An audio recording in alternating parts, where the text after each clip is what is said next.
Excuse me, madam. Waiting now your name. Namin Sonita. Okay, I want to talk with you. No problem. I've been seeing you they go up and down. Waiting now your mission. You go school. Oh yes, but really I know go far. What's it make you not continue? Like how you young so. No long story, uncle. Really I thought so. I really want to know because myself get the picky. No long story, uncle. Me too sorry, oh. I like it long like monkey breed. Tell me you never know. Me mama died the same day we born me. Me love you, papa. Now you no more been to take care. You give me all kind courage because I've been there trying to school. You know we get much, but I know when they sleep hungry. It's struggle for me. So say Alambo. Man can predict well, but God line get the final say. What's it making not continue? Just left it so. It's so sorry, uncle. I don't want for member around. Tell me Sonita, cause I really want to know. I lost me daddy by the rebel war. Rebel they attack the village. I in there hold me. They want for kill me, go me daddy tower. He say no. Because it's our, now before me, they be the torture and waiting I be thank it so take the broken teeth. Where they no say me that they like me so much, now that's make the heart run. Dengue and they gone now. They say, well, you kill it begin. Where that it on watch me. What I run, I know be a boss cry for me loving papa. You can aid, key and command, say kill you begin. Where I see blood get splash, so God I nearly faint.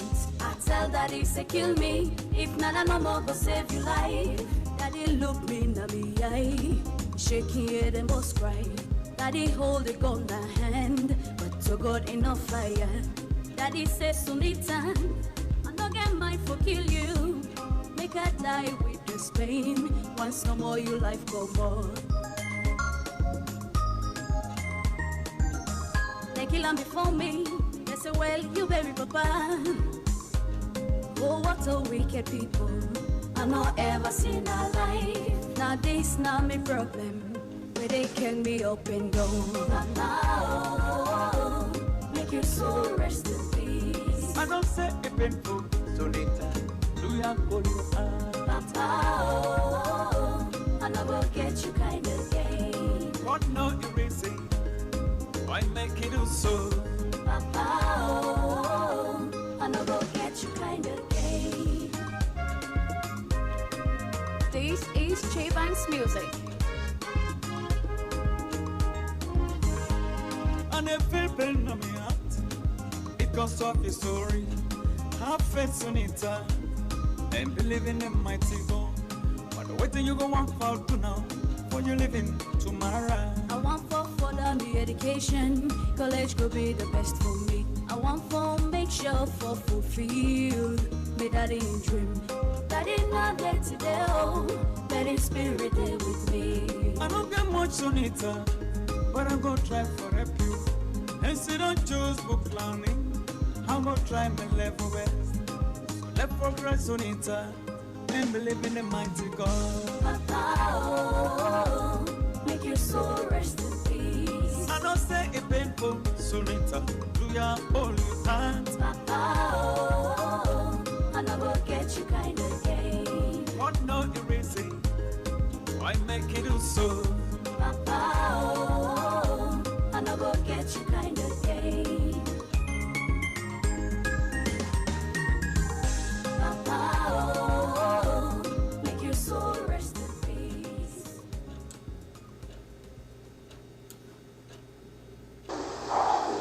Mr. Speaker, Mr. Secretary General, members of the Interim National Assembly, members of the Cabinet, Mr. Chief Justice and members of the Supreme Court, Mr. Chairman and members of the Special Military Tribunal, members of the Diplomatic Corps, distinguished ladies and gentlemen. It is for me an honor at this time to present to you our illustrious and dynamic head of state, His Excellency Dr. Samuel Kayando, who will now address you, the head of state. I was doing, and the head of state is coming down from the Western podium. And as we hear in the background, a round of applause. In fact, it's a standing ovation as the head of state walked up to the podium, dressed in his khaki black hat, and showing the podium, the head of state.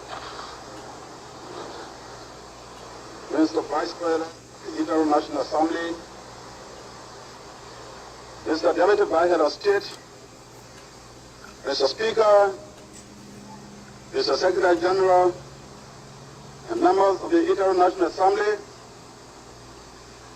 Mr. Chief Justice and members of the Supreme Court, members of the Cabinet, Mr. Chairman and members of the Special Military Tribunal, Mr. Chief of Staff and members of the Armed Forces of Liberia, Mr. President and members of the Diplomatic Corps, Mr. Chairman and members of the Special Election Commission, Superintendents of Counties, Panama Clan, chiefs and elders, heads of business houses, prelates, fellow citizens, distinguished ladies and gentlemen.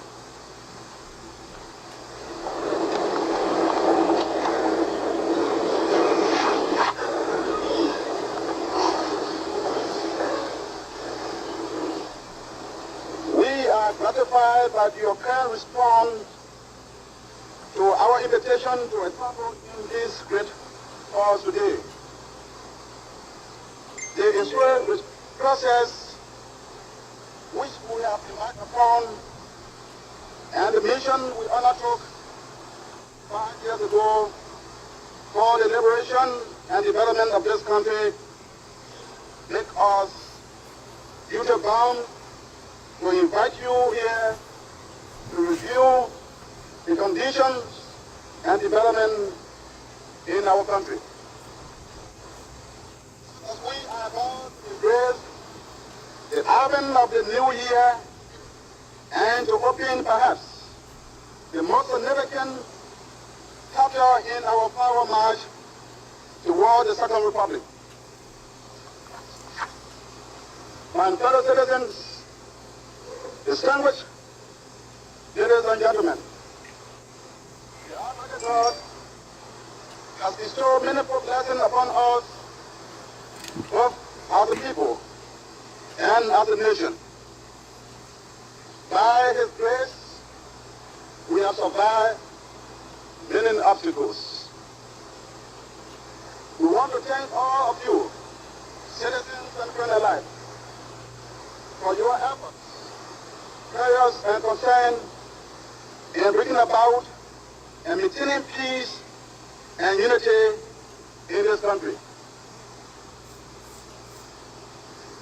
After more than 133 years of independence, the system of government in this country has ceased to be response to the needs and aspirations of the people. There are few people exercise almost absolute rule over the majority of our people. The gap between the government pronouncement and performance increasingly widening. The social contact between the government and the governed was rendered meaningless. Thus, by 1980, the national consensus was that a change in the national leadership was necessary and imperative. Consequently, the having determined that all avenues to peaceful change were closed, period, under the leadership of 17 gallant non-commissioned officers, overthrew the True Party government on April 12, 1980, and the great setback it has brought upon the nation. The trials have begun in the Special Military Tribunal of the military personnel involved. Trials of civilian and politicians are to begin in the civilian court as soon as preliminary investigation by the Joint Security are concluded. Considering that the investigation is still continuing, we are not now in a position to make final determination of the fate of all those concerned. For we believe that much as we may be inclined to show act of mercy, it is important to exert the due process. Meanwhile, based upon security report and consistent with our desire to sustain the reconciliation process being preached by me and many other citizens, including Bishop George D. Brown and Reverend Peter Emma George, we have decided to order the immediate release from further detention of the following individuals. As up to now, we have not received the warrant for official detention.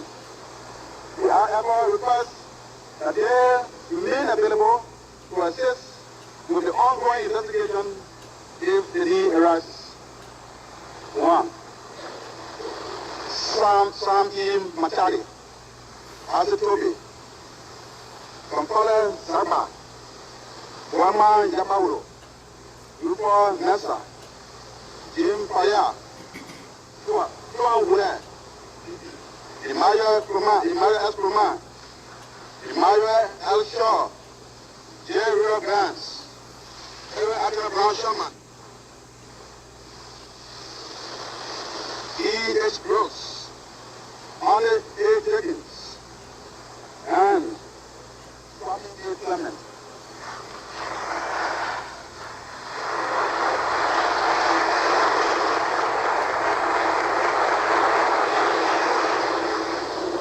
To rejoin their family and loved ones and continue to make their contribution to the development of our country.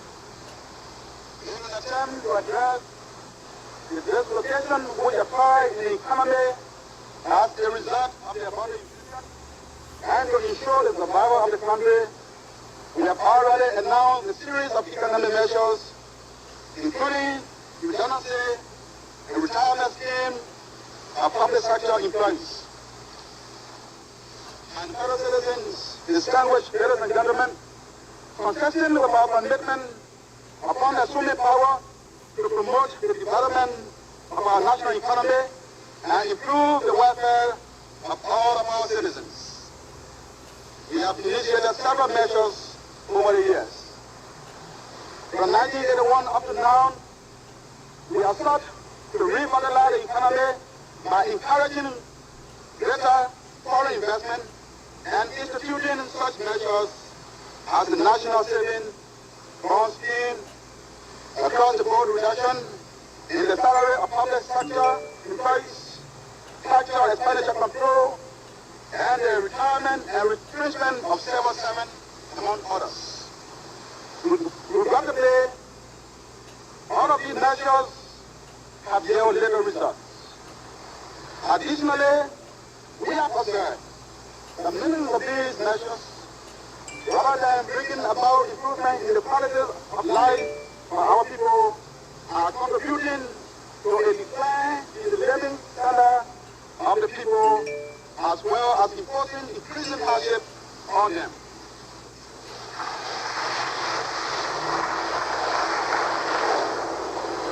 For indeed, while these measures are being taken, there are thousands of children leaving college, entering the job market. What do we do about all these qualified Nigerians?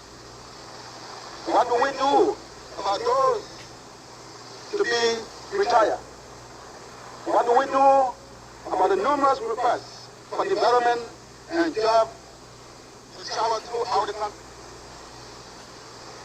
It is the responsibility of the government to create those conditions for creating employment which will enable these young people to become useful and productive citizens.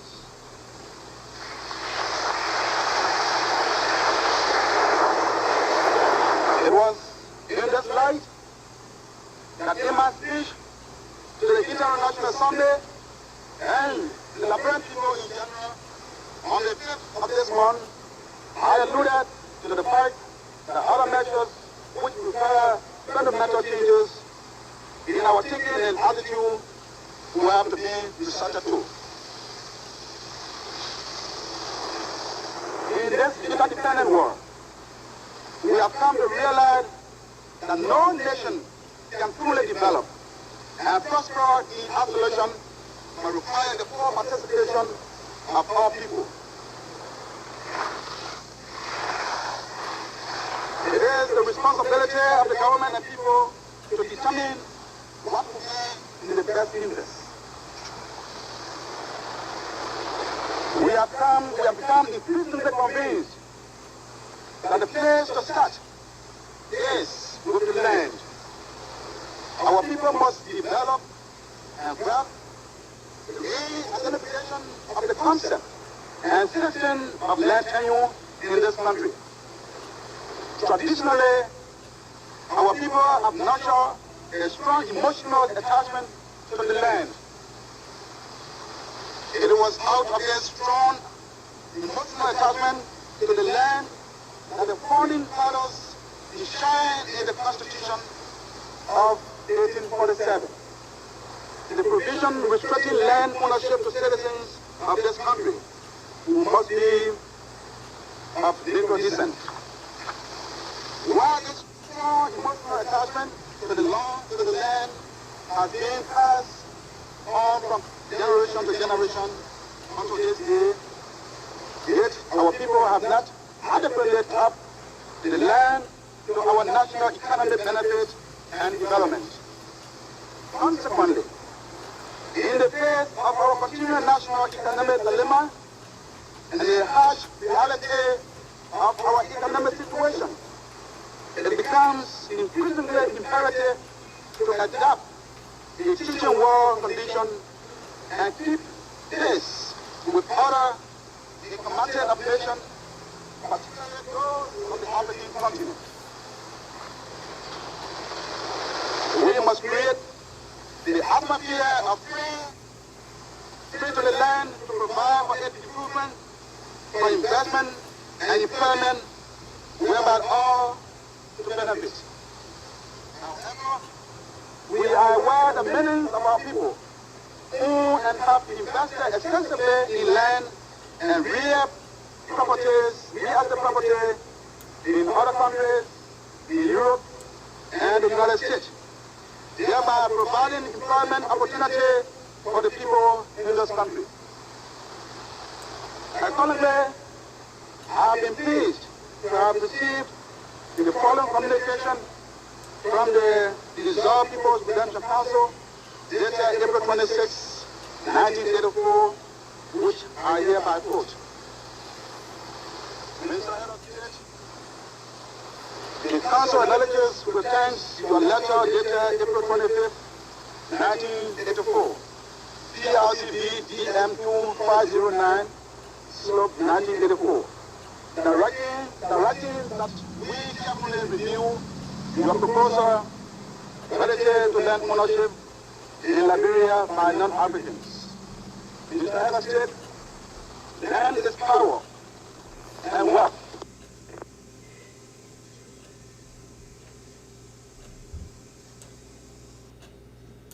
The first time Liberians have made allegation against their client with unemployment facet. And as we are in election years, you should expect more of this propaganda and allegation on the character of their client. What is the way forward in terms of you ensuring that those who are making such allegations without evidence face the full weight of the law? Thank you. Our step is this. We reckon the Ministry of Justice the Ministry of Justice can do so many things.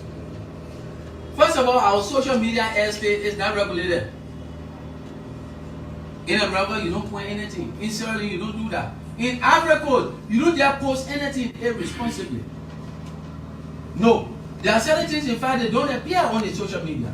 Nigeria, for example. This is one of the steps in this fight that we are calling, if the Justice Minister can even come out to promulgate laws on cyber.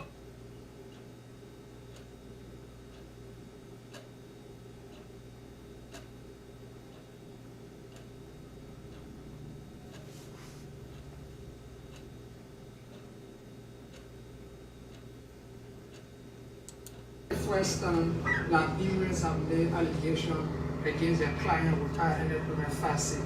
And as we are in election years, you should expect more of this propaganda and allegation on the character of their client.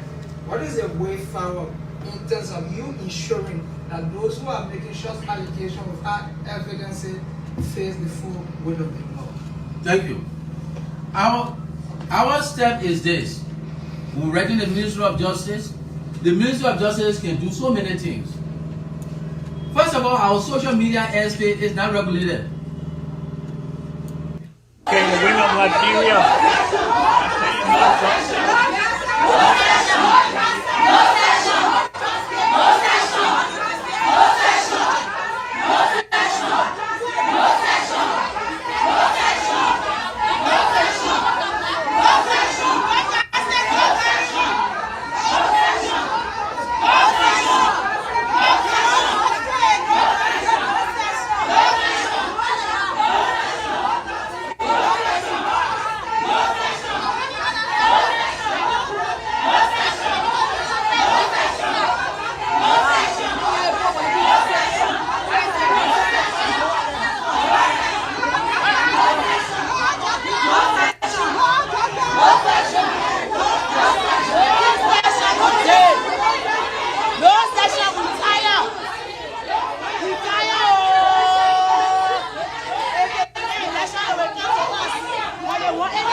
As the kingmaker in presidential elections, has given a new reason why he will not support the re-election of President George Weah. Longtime Senator Prince Johnson says in the 6 years since he was elected, Weah has failed to bring investors to Liberia, thereby worsening the country's unemployment rate. Supporters say the president has focused on the country's development through his government's pro-poor agenda for prosperity and development. The new development comes after Johnson says a high-power delegation from the ruling CDC urged his party not to field a presidential candidate because it will hurt President Weah's re-election chances. Johnson tells me the delegation included several top ministers, including those from the Ministries of Finance, Labor, a former Minister of State, and the chair of the ruling CDC. We have a candidate standard bearer to run directly, and they are saying, no, we should not run, we should support Mr. Weah. If we do, it's in the front to Mr. Weah and all kinds of talks. And we say we are a party registered under the law of this country, and our support from 2017, October, it ended October 2022. So there is no more document binding. And during this 6-year period this year, we have observed that what we expected in the past is not what we see on the ground. We believe, and as one of the Liberian people believe, that being the world best, European best, African best, all the best, and this election would have attracted investors to Liberia to create jobs and alleviate the suffering of our people through the investment and employment. But since this election, the world has abandoned all in the sense that no investors are coming. And what we're doing in the country is just ratifying those agreements all the time, and we cannot build a country based on loan and internal revenue. You need private sector. So things are very difficult in the country. The unemployment rate is escalating. So there's nothing encouraging to do this a second time. That's how we decided to quit. Senator, help me. You said a delegation from the ruling CDC came to see you. Who are the members on that delegation? Well, the Minister of Finance, the former Minister of State for International Affairs, the chairperson of the CDC, Mr. Malu, Professor Wilson Tucker, EPA Director General, the Minister of Labor, Minister Charles Joseph, and many others. Senator, how do you say there's no development? As recent as, I think, earlier this month, the president dedicated a hospital. I see pictures of roads being paved. Jimmy, that's a different thing. I'm not saying there is no development. There are some level of development. I am saying the high rate of unemployment is a major concern. When investors are not on the ground to provide jobs, and we are living with sufferings. We're talking about the jobs for our people. The jobs, we put food on the table. The jobs, we help our people. Those university graduates every year, when they graduate, no job, their degrees are hanging on the walls, and they continue to increase the number of unemployment. Let me ask you, Senator, in the past you have supported President Weah. And this is the reason why I think people accused you of selling your NIBA vote for money. Some people are saying you are making all this noise because now you want the government to give you more money. That's what I hear people say, but they are on the wrong side of history. That is not my nature. I don't know of any market where they sell votes. They say these things. It is not true. If I form an alliance with you, I collaborate with you, and I find incompatibility, coupled with that, the agreement expires, I can no longer review that agreement. Well, why not support one of the parties? I mean, how certain are you that your candidate might win? We are open to all parties. We are working with ANC. We are working with the Unity Party. We are working with the newly certificated party, EFCC. All of the parties on the ground, we are working with them. So one party cannot win with all the other in the country. So you need all hands on deck. Senator Johnson, it is always a pleasure to speak with you. Thank you so much. Happy New Year again to you. Happy New Year. God bless you, Jimmy. That was Senator Frank Johnson of Liberia speaking with us from the capital, Monrovia. But you know my ministry budget to operate? Now, for the whole fiscal year, this fiscal period, January 1, 2022 to December 31, 2022, $17,500. You say what? You're talking about 170? $1,750. No, Minister, I don't want to close the interview. You can't be serious. $17,000 right? I've been bombasted. I've been bruised. My reputation has been hurt, Clarence. Let me say it today.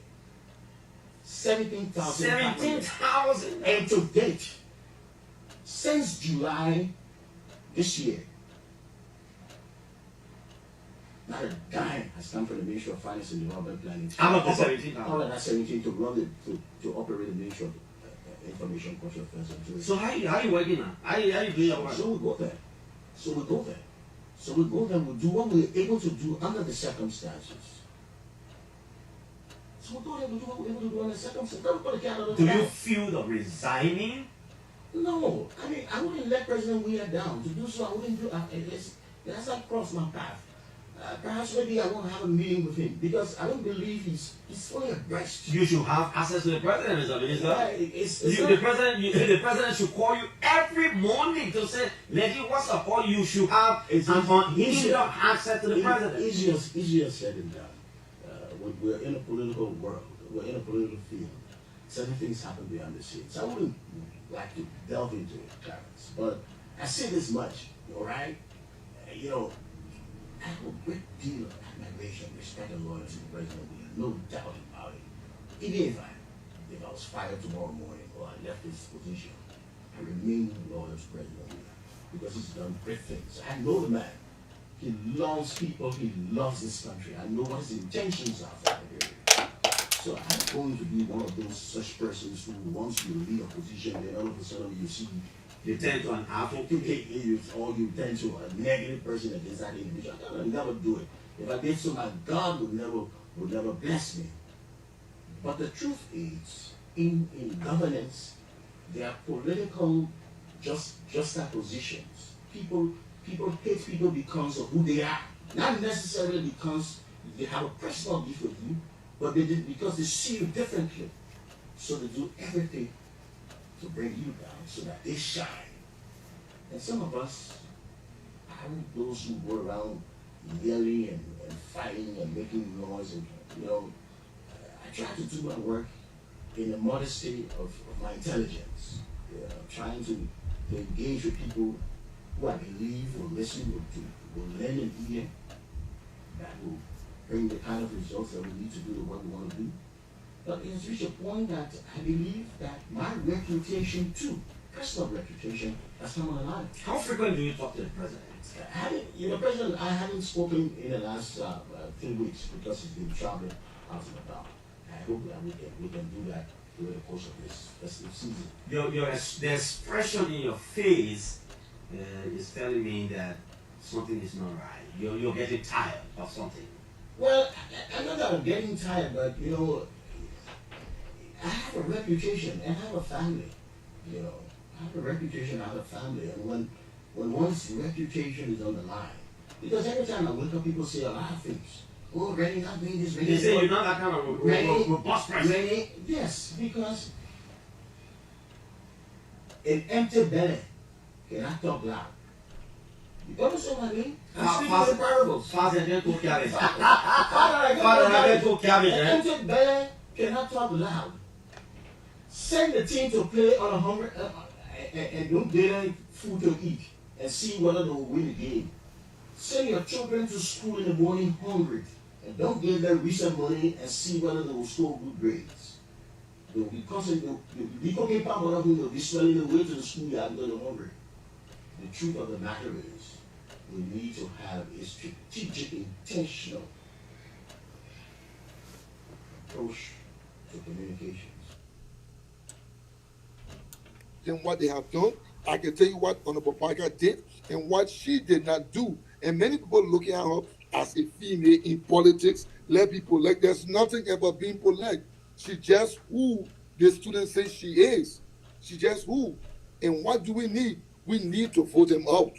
We need to vote them out. They are not credible, they are not reliable, they are not trustworthy, they are proving that they are unable to govern, they are unfit. Thank you.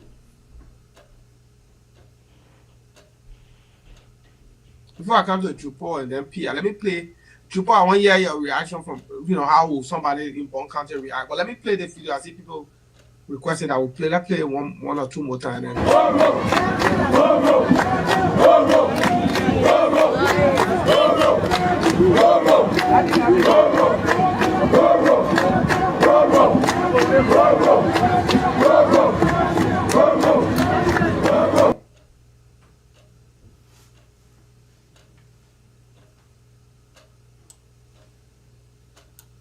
How's your relationship with the president?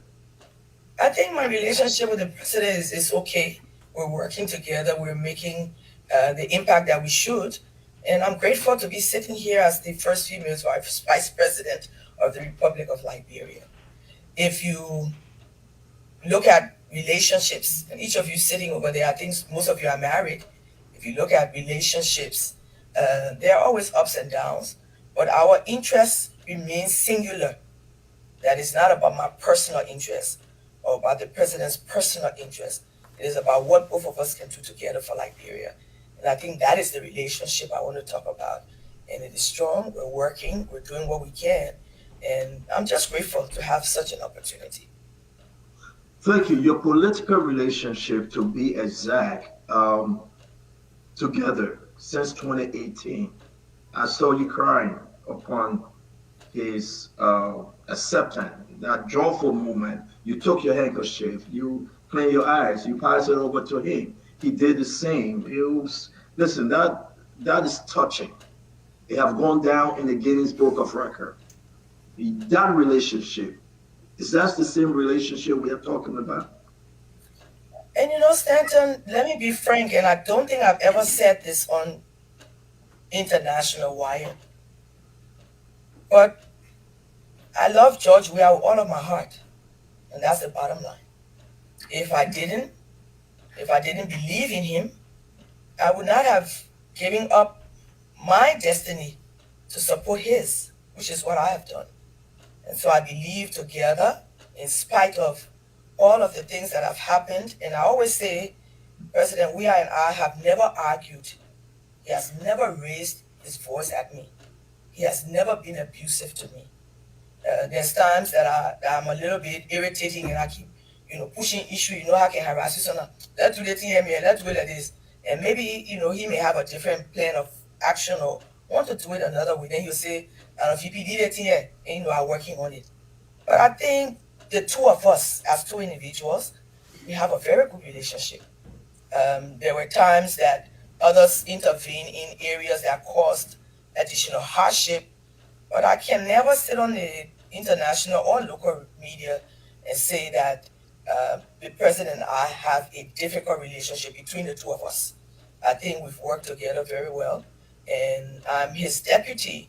And my job is to assist him in the discharge of his duties, and I try to do that. This morning, I had a small conversation with some little children who came to visit me, about 27, maybe from 8 to about 15, to get my Christmas message. And one of the little girls asked me, what is the most difficult thing you face as vice president? And I said, let me be frank, because I think transparency is good for all of us. And I said to her, I came from being senior senator for Bone County. I was the head of the county. I pulled things where I wanted it to go. I dragged it to places that I thought was better. And I was a leader. I did that for maybe 15 years.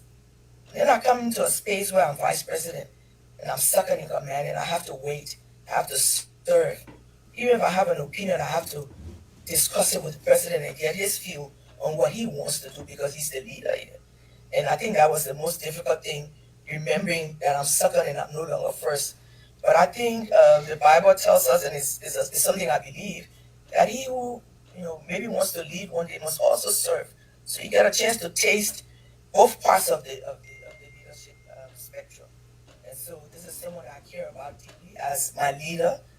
I think as we go towards 2023, the three political parties are supposed to be finalizing whatever issues we have amongst ourselves and get ready for the nomination process in February.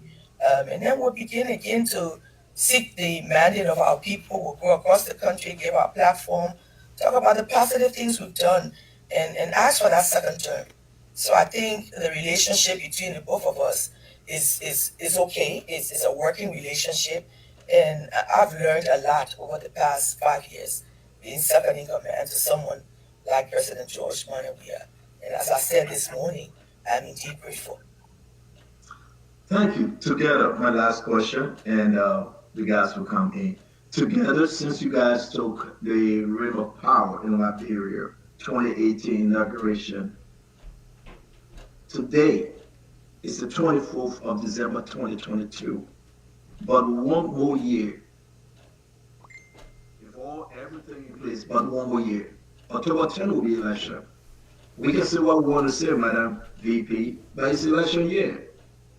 The question is, together, you and President Weah, point to some of the things you guys have delivered for the Liberian people, some of the achievement that you can boast. Of auditing WFP, that my government maybe announced that the money was given to. What happened? My same government came to me and said, yeah, you announced it. I said, well, the Constitution is very clear. That monies that come from state coffers will have to be accounted for. I was blasted out and told not to talk that again.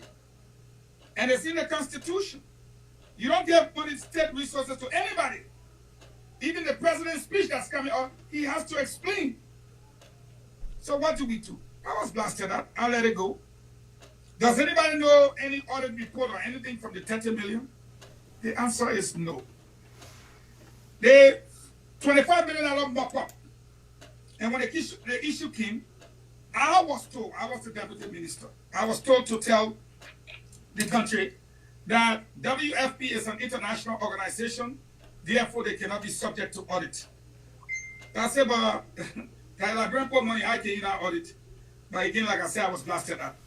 16 billion mop-up exercise. The 16 billion, sorry. I went to Nathaniel Petrie and had a clear explanation of that money and what had happened.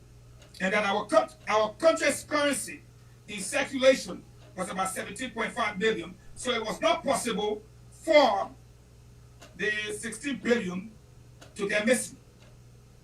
Then me, oh, our country money gone. So I got to learn that there were extra money printed, and there was that money that got missing, and it was proven in the 2 reports. Did we dwell on that? Not much. The $25 million mop-up exercise. What did we focus on? We focused on 17.5 million. But nobody focused on the fact that the 2 reports clearly stated that the money was taken outside of the banking institutions and changed on the street. Now listen to this. The reason was that there was no money in the bank, I was told. The banking institutions did not have the money. That Fula people, Indian people, and other people were keeping the monies in their houses and changing it on the street. Now let's get one thing clear. How do you change 17.5 billion US dollars? I'm talking about the quantum of money, meaning that kind of money, US dollar, cash money. How do you change it outside? And you change it here. Now let's come to the auditors. As government spokesperson, I have always been the one to ask questions because I have always been the one to sit behind the microphone. And James Goody, I hope you're cutting that clip from 4 hours, just as I show it today, all my stuff. You go to 2 and then up to about 5, right in between there you will get it. You go, they will call, for example, and say, oh, we got some issue, yada, yada, yada, X, Y, Z. And as a spokesperson for the government, it's your job. If they tell you that, oh, the auditors died this way, as a spokesperson, you can't go say, oh, I will tell my own thing. That's not normal. But let's start with Bate Niswa. The day before Bate died, I was one of those. If he saw 1,000 people, I was one of those that he saw. I was in my girl's fence when he came. He came with a damning report, which he told me about. I'm just going to make it fast. It was a folder. The under part was blue, but they're plastic, and the top part was clear plastic. But the under part was blue hard plastic. And he told me it was an audit report. He confided in me that what was in the audit report was damning. Very damning. And I will always have these big guys to go and see my girl. Because the place was always packed to capacity. So I'm one of those who was privileged to go and come out anytime I want to.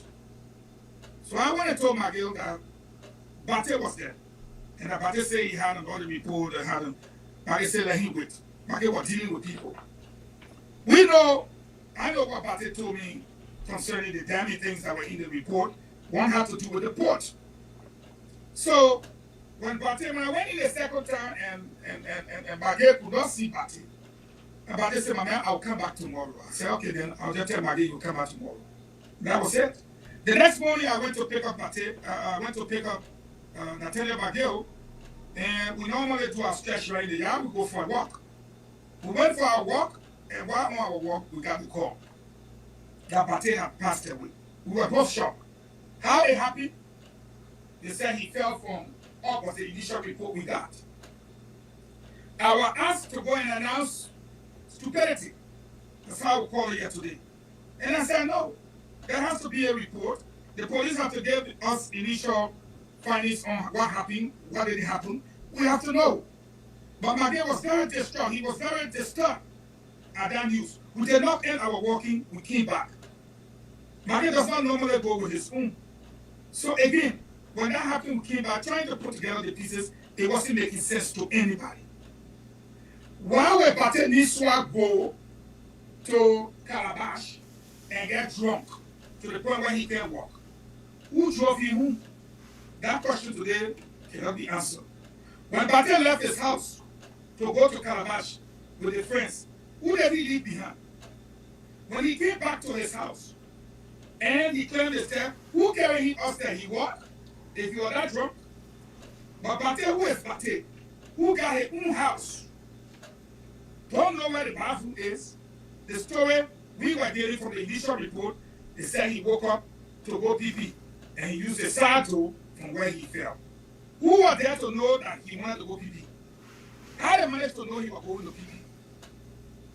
Those were questions that could not be answered as spokesperson for the government. Why, when Bate fell from that elevation of the toe to the ground, how did Bate's body appear out the distance that it appeared? As spokesperson for the government, and you have a smart journalist, these are questions that you have to answer.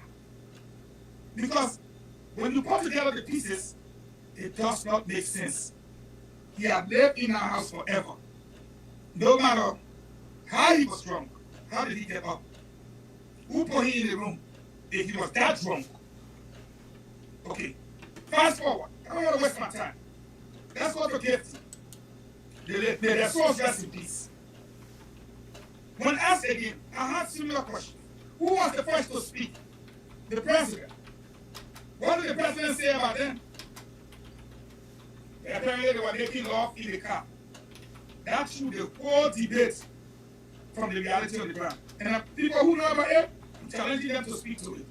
Once the president said that, we didn't know where to start from now to talk. But there were questions. Here are some of the questions. What were Gifty and what they were working on, the other auditor?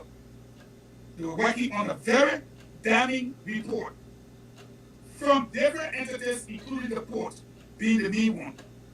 Now, what happened? According to government explanation, they said, oh, the man called the woman, this and that. As spokesperson for the government, I had a couple of questions to ask. And I saw that people were chasing me like, you want to go too much and stuff. But the truth of the matter is, if two persons sat in a car up Broad Street, and the windows were up, and there were no air coming in, somehow, the carbon would offset. How is it possible that somebody sitting in a car will not know that they are choking? Two persons sitting in the car will not know, all two of them, that they are choking. How is it that they will not even be able to bring the window down? How is it that they will not even open the car door? How is it that two of them will sit and die in the seat with a seatbelt on? How is it there will be unexplained circumstances to these deaths? I was chief spokesperson. I am supposed to answer pressman questions. What happens if these questions come about? So again, when the government say, but the job as a result of falling, that's the government's stuff. But, and that he went out with friends to drink, and they came back and he went upstairs, and he was sleeping, he woke up to go pee and he got. That is it. The two auditors, if you were a press person or a spokesperson, you go to stand in front of people and tell them, these two people sat in the car. Even though they were choking, they never wound the glasses down, they never opened the door, they just sat there and died like fools. And both of them died at the same time. Will you be able to explain that as a press person? So if Buddha got mine, tip, let him play. I can say to anybody, there were circumstances that I, as deputy minister, that I sat behind the microphone or stood behind the microphone. There were things I had to grapple with. And yes, I told Kev, you will know how to die because the time is not far. For example, I'll go over the last one not to bore anybody here. On the county tour, Ledger, who was given $5,000 for the government information team, he took Kwame Weeks, split the money with him from Lena, and they left me behind. Miguel asked me to come along. Miguel felt that I was not teacher fellow. I'm the Deputy Minister for Press and Public Affairs. How is President going on a county tour and you be the man who's supposed to talk to the press behind? So Miguel said, my man, why would you let's go? We got in Miguel's car. We went on the trip. In Ganta, I repeat, the foreign minister, everybody lining up to go to the president, came to Miguel's car, tap on the window, and said, Fagon, I need to explain something serious to Miguel. So let me bow with Miguel, please. About going, I was explaining to him. It's very serious. It's a national issue. Blah blah blah. So I look at my guy. I said, he said, "You can run my car. Yeah, right there. Just go run my car." So in Kanta, I got down. He's a senior minister. I went to his car. It was a white Toyota Land Cruiser, and the seat there in that thing is hard to play. I sat in the car, but for some reason, I don't know what came over me. I know I wasn't feeling comfortable. There was a guy sitting in the front seat. I don't know if he's EPS or what, I don't know. But he was in the front seat. So I sat for a while, and you know they can be lining up the cars in the way and manner in which they should proceed in the convoy. Then I said, no, I can't do this. And I got down. Because I was not comfortable. I took a Latin car, and I left the key to the Banga on my way to Monrovia. The next morning, I got a call from Fila telling me that one EPS officer case. The first thing I expressed was shock. I was very shocked. I'm like, hey man, you feel bad. But what happened? How you said, y'all gotta go and announce that the EPS officer case. And I told her, no, madam, they don't work like that. The EPS officer case said, how? Why? Where? And she said, you gotta go to. She just cut the phone off. She was angry. And I was trying to tell her, have you been in my shoes? The first news that came up, EPS officer case said, okay, fine, how? And later, the story started to evolve and the story started to change. Now he was going mentally insane, and then he posted a threat to the president live, and then the Liberia, yada. Depending on my shoes, there are questions today that need answers, and by the grace of God, those answers will come one day.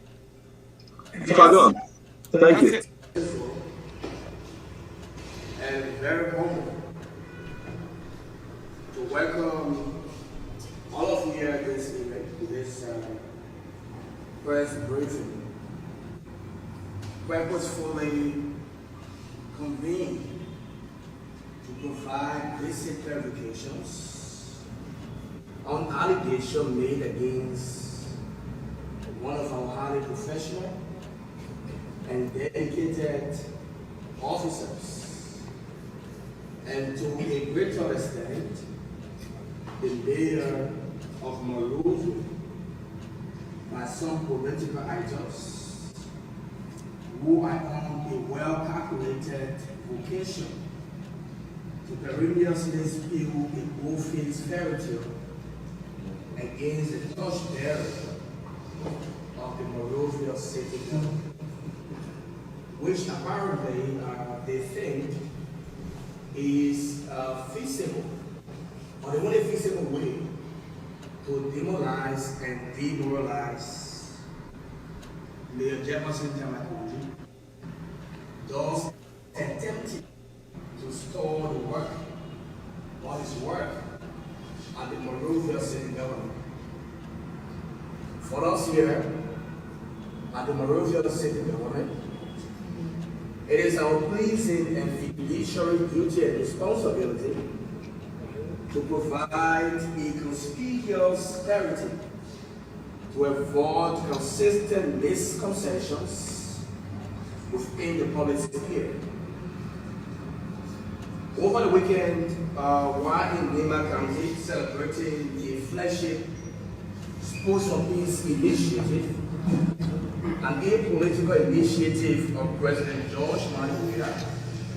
which is in conjunction with the Monrovia city government, an event that promotes peaceful entertainment. We heard from a local radio station that Councillor Jerome Verde, in his routine spewing of pathological lies against Mayor Jefferson Tamakoji, something now finds pleasurable or as a source of survival. He said Mayor Jefferson Tamakoji had surreptitiously flown Officer Valley telling through the Ghana-Ghanaian border in a one-term attempt to remove preponderance of evidence in which Councillor Various alleged his Valley's involvement in an alleged armed robbery at former Chief Justice Gloria Pososcar's residence, which led to the painful death of a promising and smarted daughter. In today's press conference, we have authority of the Monrovia City government, that is the city police, headed by Director Thomas Dow and his deputies. We have the deputy for administration, Mr. Gino Wilson, or Gino Wilson. And we also have his deputy for operation.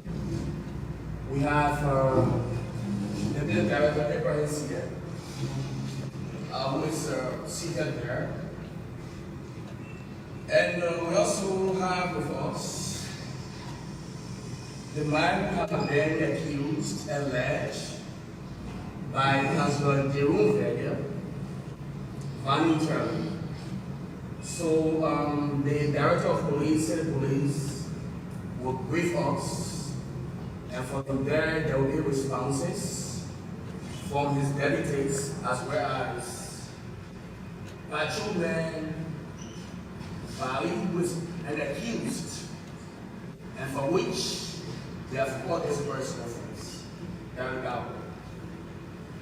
Okay.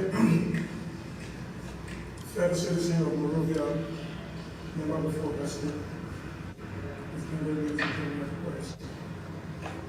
Seated before you, I'm Chief Thomas Dow, the Director of the Monrovia City Police. The President today is to provide clarity when it comes to the character of the employment of value talent. Value talent is a professional officer, sent between the institution, behavior and characteristics to order.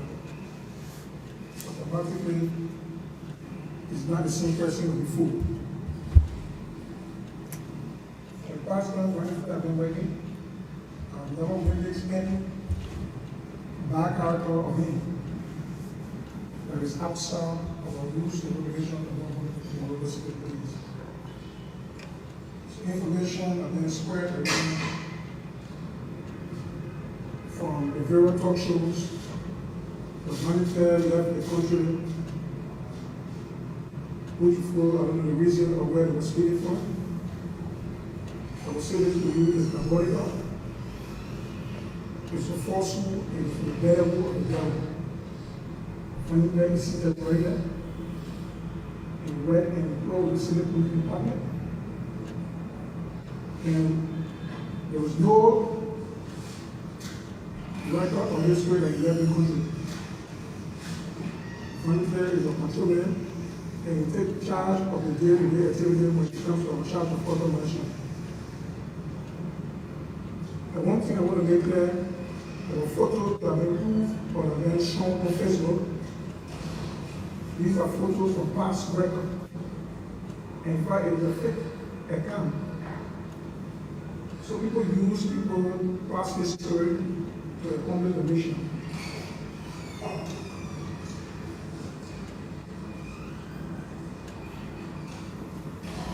So for at this time, we will have a brief statement from the man himself.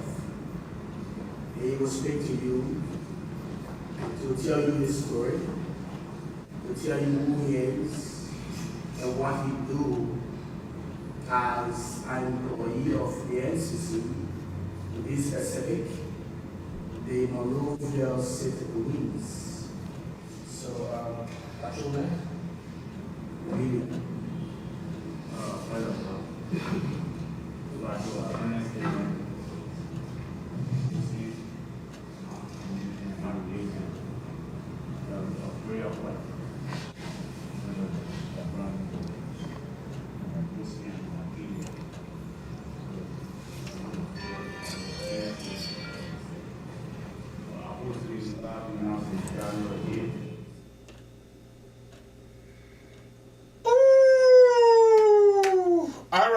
right, folks. As usual, we are grateful to our God, our Creator, and the masters of all masters. We were not here yesterday or last night, depending on where you are, but we are here today, so we are grateful to our God. So those of you that are on now, we want to say thank you. According to our Facebook running through, and our screen here, about 75, 78 people on right now. So we are coming here tonight again to seek your participation in discussing a place we call Mama Liberia, where we were born. We didn't choose it. That is where we find ourselves. Liberia have had trouble, according to our political history, and the trouble is ongoing. And the trouble is not coming from the ordinary people down there that don't have food to eat tomorrow. They are pretty much thinking about whether they will find food to eat tomorrow or not. There is no hopefulness. There is no gratitude for giving their vote to different leaders, including George Weah. There's no gratitude on the part of those leaders. And regrettably, the leaders, past and current, they have not been able to learn any cue or any lesson from our past, especially our ugly past that led the country to over 250,000 people being killed. That got the country in the first place to where we find the country to be today. Like I always say on this platform, we are not perfect people and nobody gonna be perfect anyway. Okay? However, we can learn from our past. For us Liberians, we continue to refuse, I'm saying we, on the basis of our leadership, past and current. And sometimes we come here, we play these old videos. I play Samuel Doe video, right? That video, according to YouTube, that was a speech delivered by Samuel Doe prior to 1985 elections. And y'all listen to it and y'all heard exactly what he said. Just where he's saying the same thing. Okay? So I don't know how you feel, but I know how I feel. The music we listen to tonight, I don't know the nature behind that story. However, the story is about the war in Sierra Leone. I did literally sang that music because there was a moment where their fate, she and her dad's fate was decided by the rebels. And according to the song, they ended up killing her dad. I can't came up with that song. Whether the story is real or not, it is a song or a music depicting ugly behavior. Those of us that listen to music, we're trying to figure out what the music is talking about. It's almost like when we read a book, we go to the summary, try to deduce or analyze what the author trying to portray to the public or to his or her readers. That's the way I do it. I don't know about you. So, the coup took place 1980, April 12th. Up to 1985, Samuel Doe was talking about peace, peace, peace, peace, peace, peace. But he was not doing peace things though. He was doing things that could possibly pieces the country and eventually lead us to a full-scale civil war. And we went there and we got it done. You have to take over country, whether the CIA did it, the CIA didn't do it, you have to take responsibility of it and kill the initial group of people on camera, on a lipo. And establish an illegal military junta and suspended the constitution. But from 1980 all the way to 1985, Samuel Doe was still telling the Liberian people needed to maintain the peace. Almost every single day, Every single public appearance, Samuel Doe was warning the Liberian people they needed to keep the peace. And they needed to do everything, and he himself was doing everything to keep the peace, in addition to freeing cosmetic people from jail that didn't really have impact on the government. To fool the Liberian people that he was serious, but he was never serious. It was a makeup. How can you be talking about peace, to sustain the peace or to maintain the peace, then you target one group of people because they come from neighbor country? How are you going to succeed without peace? You're not going to succeed. And not only that, you are chasing the overnight, all of the educated people live in the country, but you are even following their babies. Up to 1985, according to this speech that we played tonight, Samuel Doe and his junta leadership was still prosecuting people illegally. During election year, organized by them.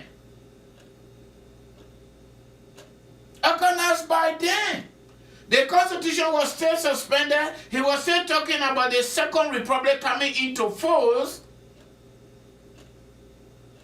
and putting on defense, reasoning for changing the government and killing the number of people they killed, and they were still killing them. Liberians. So let's do small comparison between Samuel Doe and George Weah. George Weah took over 2018. All the time he been stealing, all the ugly thing that he doing. George Weah ever they talk about peace. But he goes to neighbor country, the trouble zone, based on our political history, and kill somebody's husband there. This man that served the service for 15 years were trained. I'm talking about Mervyn. EPS guy. With multiple shots. Okay? According to Councillor Jerry Verdier, the 3 Mason boys, they were actually molested by George Weah, according to Councillor Verdier, the human rights lawyer. In addition to that, he killed his own auditors because of other reports. And it is true. Say they killed Murphy Inez, they killed Gifty Lama, they killed the other old man Peter. Do we have any other report since that time? The answer is no. So what Fagon said, it is true. It is because of other report they got and killed. But this is a man that decided not to even speak to any issues concerning the very peace that he's talking about every single day in a blasphemy church on Sundays. What did they do? They feed it? They're trying to kill the former Chief Justice, but they did not succeed. One way or the other, they succeeded because they actually murdered her daughter. But everything just we are talking about maintaining the peace. When opposition want to protest because they have pre-programmed the people's mind, because of where we come from as Liberians, everybody's scared. Nobody want to throw dirty mattress again. Nobody want to go to Guinea, maybe Sierra Leone, or maybe Bunyaburu, in Africa. Nobody want to do that. And we are not hoping for that, by the way. But the whole issue of conflict, political conflict, doesn't just come in a second. Even family conflict, it build up. It doesn't happen a single day. It build up based on bad behavior. So 1980 didn't just come as a result of one event. 1990 didn't come as a result of one event. It came as a result of build up, and the balloon burst. And everybody started running hefty scatter. And we had informal conversation to my job today, for example. My people, let's just use a common sense. Forget about the book business. Political scientist, political analyst, political this and that. PhD, no PhD, no nothing. Just let it go. Let's just use the common sense, my people. I want to ask you guys a simple question. When you cut your skin, what do you see? You see blood. When another man cut their own skin, what do they see? They see blood.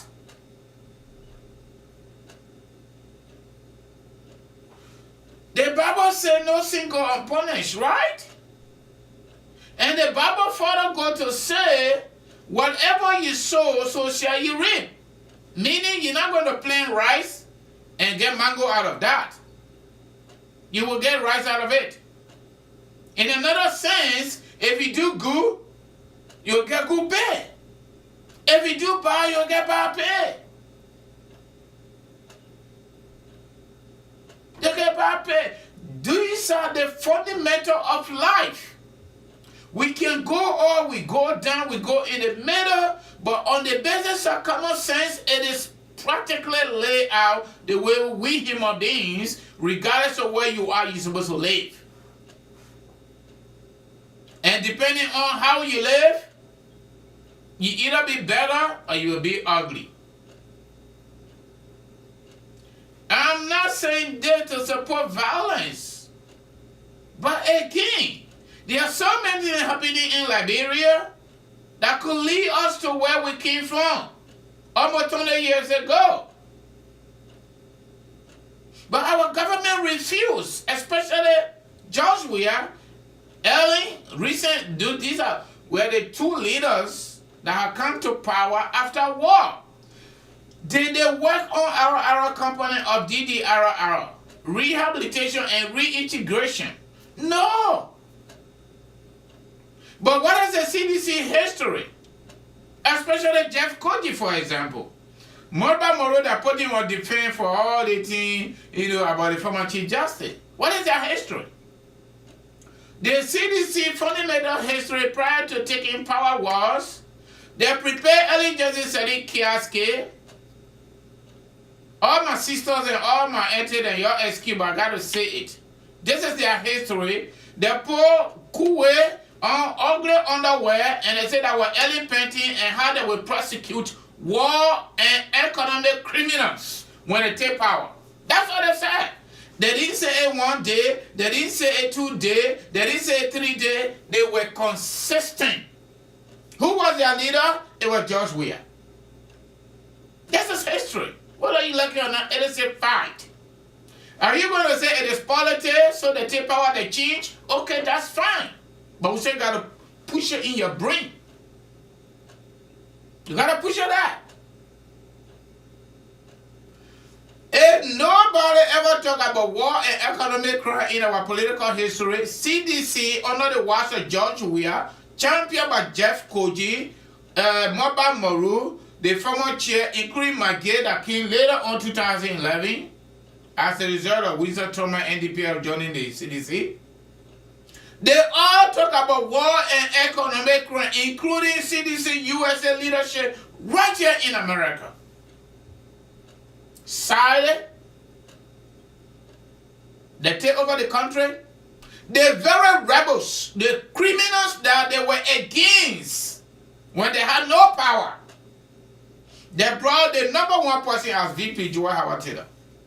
Now you go by the George Weah tape on YouTube. We are accused Charles Taylor of wanting to kill him. He ran away. He's the one talking about Costa running away. And I like the answer Costa gave him. That Charles Taylor ran away, he became president. He, George Weah, ran away. He come back and become president. He Costa will run away. He run away and he will run away again. And he will come one day and become president. What kind of trouble will not take so? What kind of trouble is? How can we have a leader that just decided to call a speech from us? 5 years straight, George Weah have not been able to address the Liberian people. 5 years straight. On camera. That today, murder will be occur in Liberia. Murder. Cold blood. They killed that little baby. Her promise of prosperity, they killed it. As if to say this is a war time for our country. And the prime suspect was invited by the police, no arrest, when Alexander Kumi had almost several issues about fingering documents. They went to Ministry of Justice and they pulled an arrest for Alexander Kumi. Let tussle and tussle. These are the things that led to our war. Injustice. When Cecilia was brutally murdered, almost murdered on camera, and injected him with unknown substance from University of Liberia only because the students decided to exercise their constitutional right to protest, peaceful protest on July 26th at the embassy. The brutalizing George Weah sponsored the CDC, quote-unquote, youth group, CDC COP, with their car rating on it. They went and brutalized students that had no business with it. Who stood their bond? Hardcore government officials in George Weah government and hired Arthur Johnson as their lawyer. Where is that case? It is dead. No justice. No justice. I dare you, because of the interest of damaging the opposition political party or dividing opposition political party, if Mr. Cummings had now surrendered himself, they would have arrested him and put him behind bar. They would have done that. But someone who has been accused of killing another human being, the police inviting him back to back. They make it with lecture. You were against war and economic crimes in our country. You have become the champion of war laws. In your convoy, George Weah, Jefferson Coaching and all got war laws behind them so that they can send them on deadly missions to kill other people. Because these guys are killing machines, like Valley Terror. You see the PRO praising Valley Terror as a professional man trained.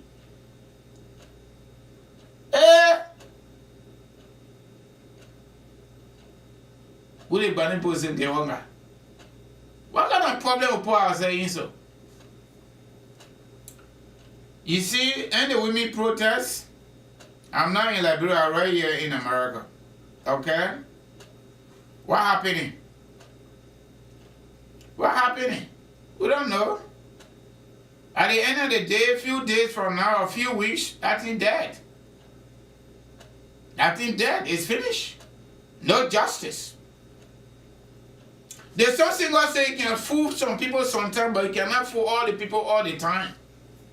And that's what happened to Liberia. Samuel Doe said in our speech, 133 years. Okay? They took power. What the people did, they even did more than that in terms of ugly. What the Congo people did, Samuel Doe regime, they created more problems for our state than ever in our history. Up to today, that problem persists consistently. Hey! And pervasive corruption at all levels of our government, and leaders are not even changing. Look at Joy, for example. Look at that woman. Damaged our country for 14 to 15 years straight. From 1990 to 1997 election. From 1997 to 2003. She's vice president today. George Weah closed her door. She said over there and just lied to everybody. She loved George Weah more than herself. That's what she said. But they could not even speak for months. That Stanton Willis-Pope got to help her. She came on national radio like spoon talk and just lie to everybody. It's so what are we portraying here? What our national leaders are portraying? Lies? Is that what we're going to copy from them? Why they can't let us just say the truth? To just have small integrity, small.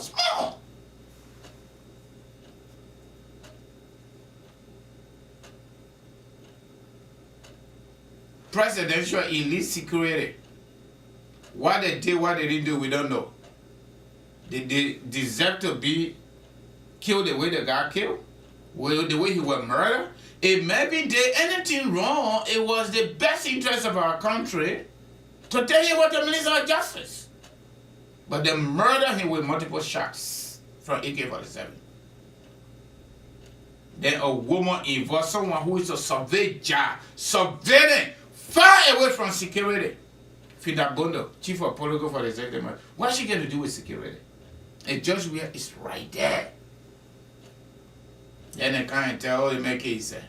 What's the investigation report? What's the investigation? What's the autopsy? How can they make it say? When they make got married less than 2 weeks, and majority of the SS people went to GS0 to go celebrate their friend, their professional friend. Then you go and count it toward any shouting. So some of you, the way you talk, me, I'm talking the way I'm talking. I have no regrets, and I will never regret anybody that do ugly and another person can do ugly to them. I will never regret it. Let me let you know. That's just me. The standard gotta be for everybody. Those children that Samuel Doe and kill in New Canada did not deserve anything like that. They had no business about government of Liberia. My grandparents that were killed in Lofa County, they had no business to be killed the way they killed them because of government misbehavior. Leaders carry on lackadaisical behavior and looting the country, and they don't want anybody to say shit. Until we can stop that, probably another thing will happen that we squeeze George Weah on the floor and we have nothing to say. On the basis of our political history, that's the only time leaders in Liberia, especially the president, when they are squeezed, when they are cornered, and they can say no more like Samuel Doe when he was sitting on the floor there. That's the time he got to realize those people that he killed because of politics, they were human beings just like him. Because when the guy his ear cut, now he felt the pain. He said, oh shit, I forgot. It isn't a strong talk, it's soft talk. That's the reality of it. You see, when you see people crying, I feel so sorry for that old lady. Former senator of Liberia, Maryland County, okay? Former justice minister, former chief justice of the Republic of Liberia. I'm not saying her life better than anybody, but can you imagine they corner that woman, they corner her, they kill her daughter in cold blood, and the police making it with kakaleka. Then Jowiah they making story around in his church. See the people behind that woman, people that she taught in law school. People that know her very well say she had never been emotional like that. They corner the woman so bad until all the way the woman is outside, she still feel the shadow. I saw that woman interview, she's shaking, that old lady shaking like this. Why you treat people like that? And you leader, you're supposed to protect the people.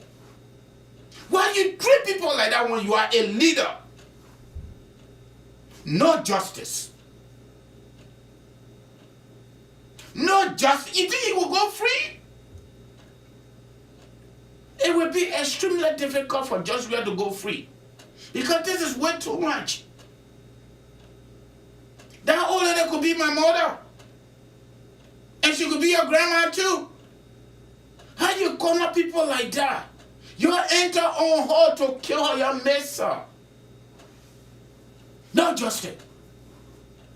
Now the resources you're taking for yourself, now you're killing people over it. People that voicing out their voices. You want to corner them, you want to get them silent permanently.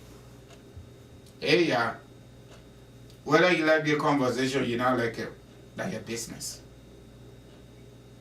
I was 12-year-old when they walked in 1990. Everything I'm talking here, I live with it. Whether we like it or we not like it, there will come a time all are going to go. But we don't know when, we don't know how. One man, one bullet. One man, one life. That's it.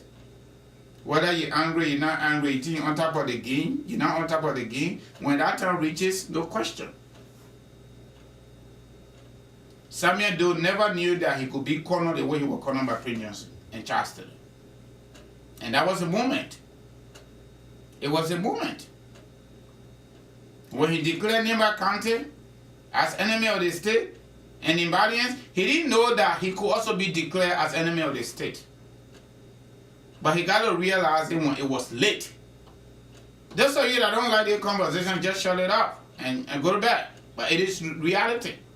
It is happening again. It is happening again. Someone else say, oh, Prince Johnson can't do it. Oh, the way he can't do it. Oh, it's not okay. Was it okay the way Samuel Doe killed other people? Yeah, ask yourself that question.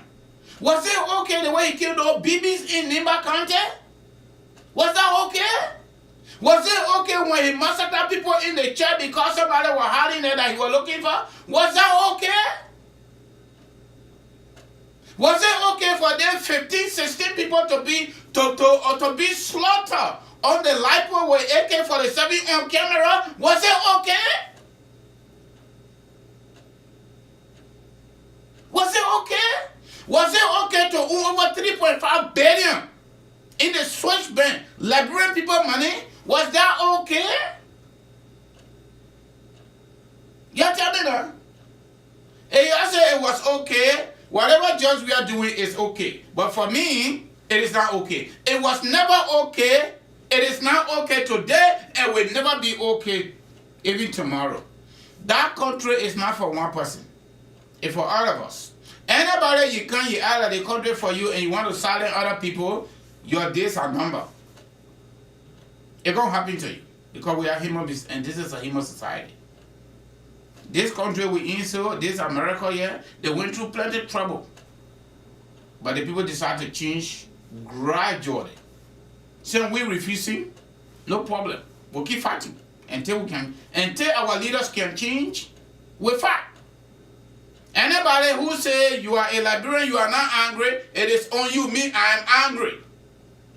But I'm not taking AK-47 to express my anger. I'm using my mouth, I'm using my brain, I'm using my pen power to express my anger so I can push it in their brain that this thing you are doing today, that what the other people did yesterday that got to where we are. If you listen when the time comes, don't even be surprised for me to be one of the spokespersons. I will take AK-47, we will shoot them. That's what we'll do. And they are Liberians sitting now in their corner, they didn't say nothing. They are quiet, but they are the most troublesome people. I live for all will tell you. I don't have my feeling, I don't have my intention. I tell you, this thing is way too much. We cannot kill 250,000 people for corruption at all levels of our government, and we come to do the same thing day in and day out. And you think you will get away with it all the time? No. They're going to cut it with you. You will find yourself sitting out on the floor, your spirit going in you. And that will be your judgment day. And now God going to judge you, that your friend, human being, another citizen going to judge you. That's the same question. That's the question Prince Johnson asked Joe. When he was begging Prince Johnson, oh Prince, and you know you and I enter the army together. When you got to know you and Prince enter the army together, when you declare his people enemy of the state and you are killing them. Y'all go on YouTube and go watch it. So Prince Johnson told him, but Samuel, what is inside the president word? That you don't listen to nobody, you want to kill everybody. What is inside? When you hear that moment, you are done. You are done. Why we there in that country? Why we there in that country? And the reason we stay talking about this is because our government have vehemently refused to hold people accountable because they are just the same. We are so disappointed with the young people in Georgia. We thought that we could bring closure to this whole issue of war and economic crime, but he refuses because why? He is doing the same thing. He is conflicted by the same behavior. He don't want to put himself in a situation he can't handle. So everybody get, oh, politics are interest. Oh, politics are interest. Those of us that did government political sign, that interest should not be to individual. It should be to the state and its people, not to individual wealth. You play football for 22 years, you come one day after inauguration, you take everybody's stuff. You have sex with women before you give them a job. And nobody should say anything. People in a professional environment doing their job, they're coming up with other reports, you kill them. Who you think you are? One bullet, that's it. All right? We have to talk about their history a little bit, so that people will know tomorrow you'll keep their video. It gone already. It gone. We don't take it from there. If anything happen tomorrow, y'all say, but that boy used to be on the line or used to be on the internet talking it. Now you happy now.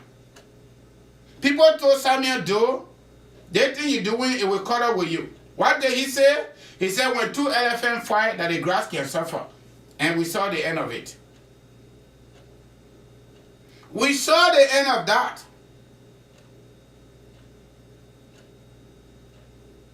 It's still happening here in Stabia. One of the worst behavior on planet Earth, according to our history, it was the issue of slavery. This country here, the great United States, practiced what we call slavery. They reached to a point they abolished it because they thought it was not good. The black people could not vote, they advocated, they gave them right to vote. You see it? They put change. Even up to today, America is still making, the leaders, political leaders are still making decisions every single day to make America a better place and attractive to the rest of the world. For us, Liberians, our leaders in power, they refuse. Everybody must pray sing them. Everybody, you don't pray sing them, you will be killed. How can you have information minister? You don't even call it. You don't talk to them. You don't talk to them. What interest inside that one?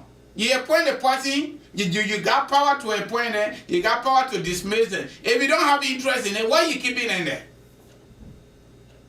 You all listen to the legend who running. So our country, our resources, for nothing. Okay? So,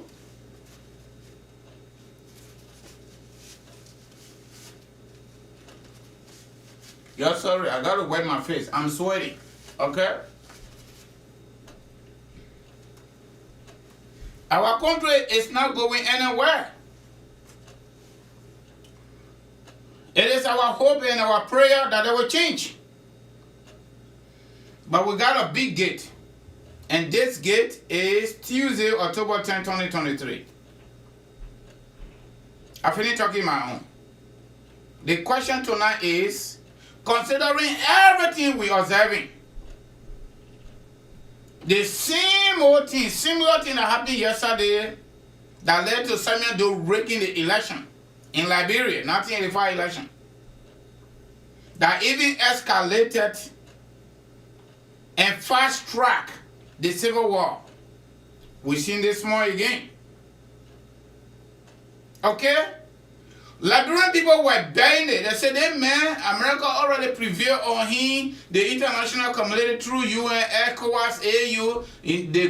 Our country needed to return the democratic rule. So they came up with this thing here. Where is it?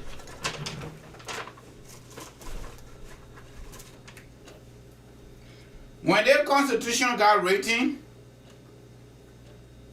and Samuel Doe went to election and rigged the election because he didn't win according to our electoral report. He rigged the election because majority of Liberians try to give him a break. The same thing we're talking now.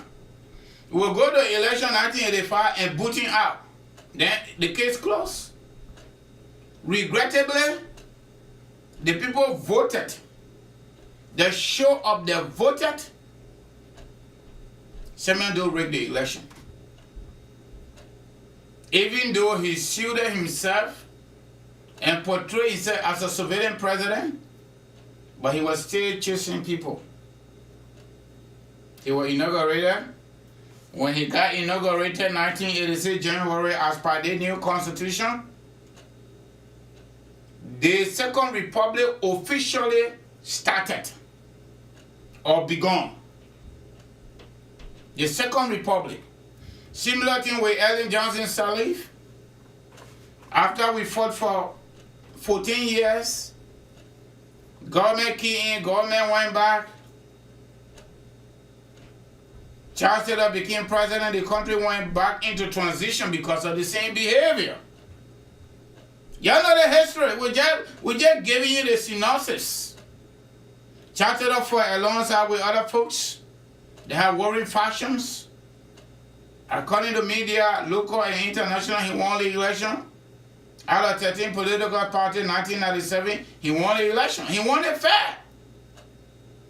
You might argue, depending which front you come from, maybe sociological spot, political, maybe economic, or maybe psychology.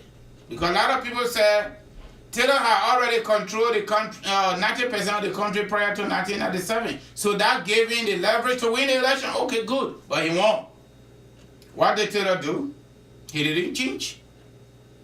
The same ugly behavior. He started to target Mandingo people. He also went to target the Crown people. The same old thing, my people. He started targeting the Crown people that even led to September 18 war on Camp Johnson Road as a result of Roosevelt Johnson. Okay? Some people then just get the sex because they're men, but they're not real men. They're supposed to be father. Just like some women. Just because of their gender, they are women, but they are not really mother. To be a mother is different from being a woman. To being a father is also different from being just a man. When you become leader and the people elect you, you need to play that leadership role. But these people, they have never had any good mindset for the majority of the people. Can you imagine the love that Liberian people portray and they shown to Charles Taylor? It was equivalent, if you read the Bible story, to what Jesus Christ offered for Christians. Liberian people say, you came my man, you came my pa, I will vote for you, and they did it in their majority. Charles Taylor came to power August 2nd, 1997, and abused everything and took the country back to war. You saw it, right? He didn't only take the country to war, he crossed over to our neighbor. He crossed over to Guinea with special forces. They didn't play with him. He crossed over to Ivory Coast. They didn't play with him. He crossed over to Sierra Leone. That's what got him to jail today. Sierra Leone brought total closure to their war because what? They prosecuted every single responsible human being. Today, you can't find any of them. So they're talking about war, but we will continue to talk about this war until justice is served, until the behavior of our government official is changed. We will not stop. You want to chase her? You see it? George Weah is doing the same thing. And that's a comparison. How can Grand Jira be bigger than Counter or Nimba County? How can Grand Jira, Grand Cru, River G, and Sando grow more in population than Nimba County and Monserrado County that got all the activity going on? How possible that is? How can you get more people counted in those smaller counties just because you will get vote from them? More than urban area that got everything. Then the next question is, what developmental activity do they have there? Because the whole thing about population based on my small knowledge is about birth rate and migration. And the only way people will migrate to go to a certain place when there's a development going on, when there's job activity, economic activity. What kind of economic activity the guy in River G that made the population to grow like that? You see trouble? In Grand G there, no disrespect to the people there. But you're just being honest. You tell me what kind of economic activity there, how many women over there that just born all those children? When people taking more than 1 week together because of bad road condition. Because of bad road condition. So we are sending out this caveat because we are sensing what happened prior to 1985 that led to Doe raking the election and God, he ain't get no grave. Just where is doing the same thing. So election commission is going to go to work. Didn't say yeah, but I listened to that to that woman, that brown woman there, and that Joe we have former girlfriend there. She said when the census report come out, on the basis of time, they could go back to work and increase representation for counties that will have more population, according to this book. Every 10 years, that's what's supposed to happen. When population census is taken, region that get more population, they're supposed to go to new district delimitation, or whatever you call it. There is a technology, demographic technology, terminology for that, excuse me. But the basic is they go back to assess to see whether their representation can go up. Because the Constitution talk about 27 to 28,000 to have one representative. Even though most of the other countries way more than that because of the NTLA threshold they set up. They gave those smaller counties a base of 2 before they did their counting. They could not really survive. That was also unfair political decision.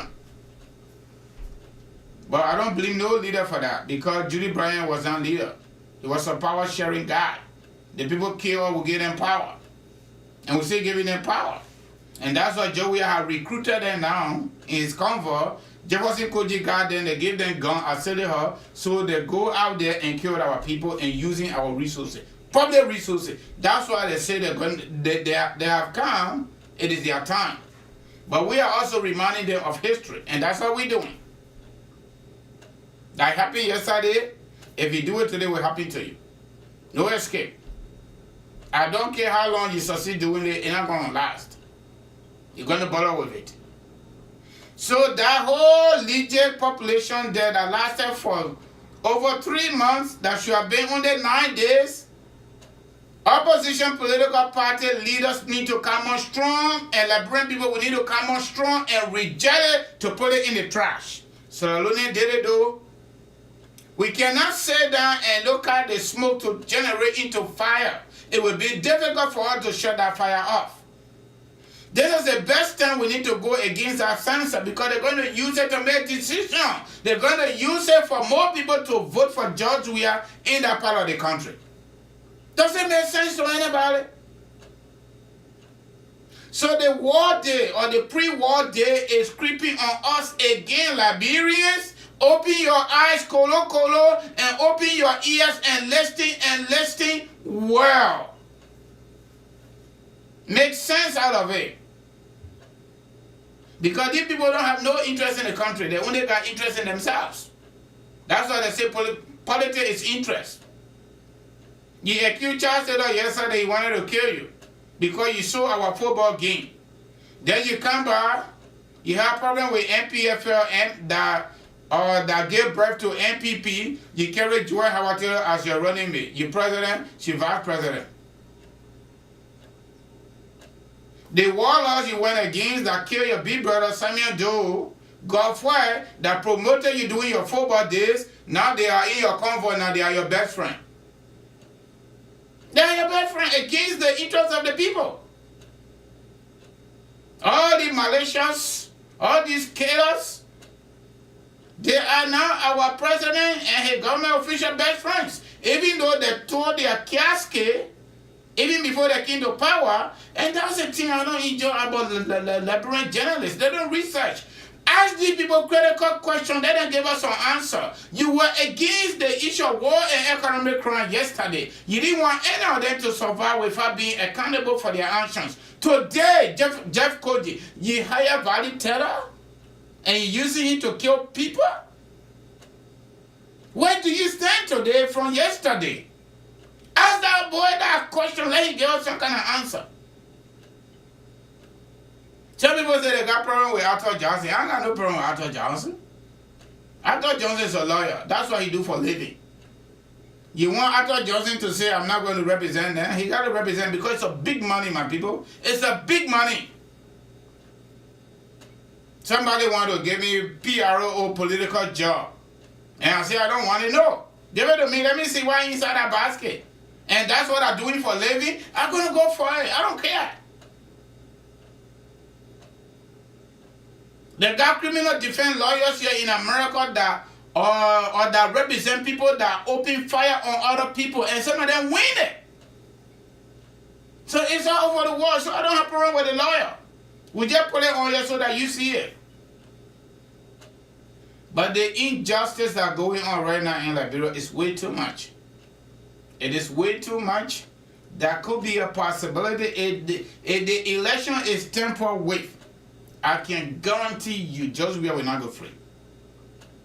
If the election that Liberian people holding fast, they're keeping their everything inside their stomach, they're constraining themselves internally. They say, we got election coming 7 months from today.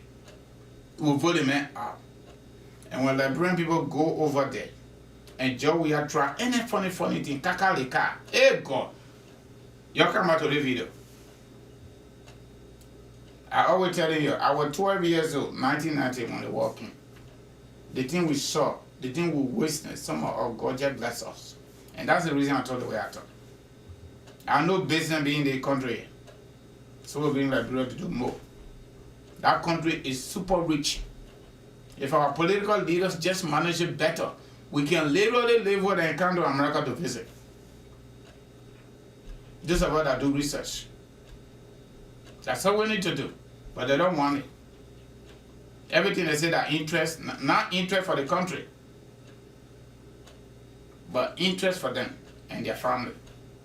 And that's a problem. It is problematic.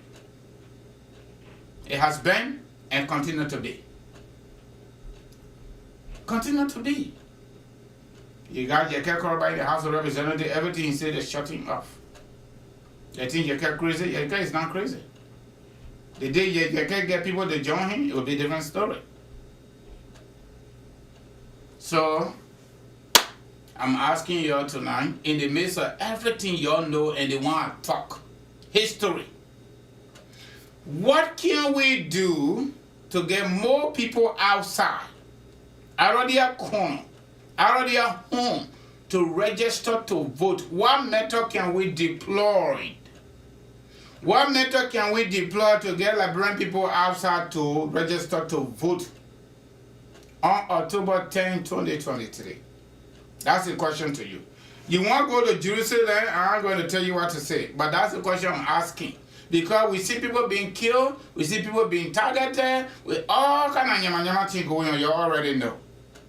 So what thing we can do, let me put it the Liberian way.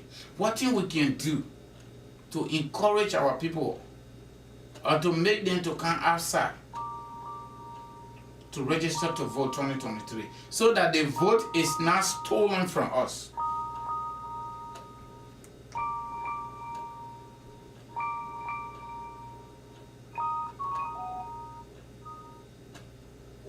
Yeah, hello caller. What's your name? Where are you calling us from? Hi, Jim, my good friend, brother. Francis, how you doing tonight? My brother, we say Alhamdulillah, in good time and in bad time, we praise our God, and we are happy that we are sitting here. But Francis, just waiting for time, man. Nothing will go free. Huh? I said, we just waiting for time. Nothing will go free. Okay. That's our hope. Nothing will go free, Joe. We are coaching. Yeah, Jeff coming pretty soon, my brother. Okay. Those two men are Jeff coming. coming very soon due to what they're doing to our people back home. They're coming. They're close to that grave. They've been sending our people to 6 people. We'll send them to work it. That's what I gotta say, brother. But I still follow you. All right, my brother. Thank you for the call. And make sure and share the show, please. Please share the show. I'll follow you. All right. All right. Folks, it is time to call. If you want to call, we are in a democratic environment. You want to call, you call. You don't want to call, you don't have to call. You want to go to the comment section and post your comment, it is up to you. You can be you can be a supporter of CDC George Weah. You can be supporter of Kumi. You can be supporter of Tier 1. You can be supporter of Joseph Walker like myself. It is your right. But for those of us that read political science, there is a social contract between the people and their government.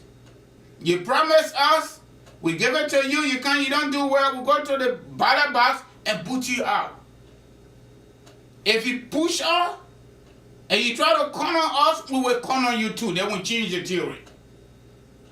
We'll let go John Law theory and we'll go for Ginger and Roseau theory.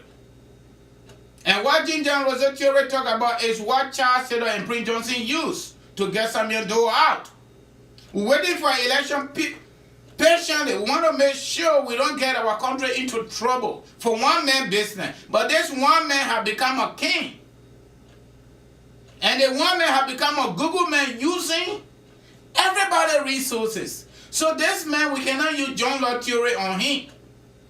That called for a specific given period of time that a group of people surrender their political rights to few individuals to manage the affairs of the state. Whether they do good or they do bad, they should not corner the people. Holding everything constant will wait for election day to go and boot you out.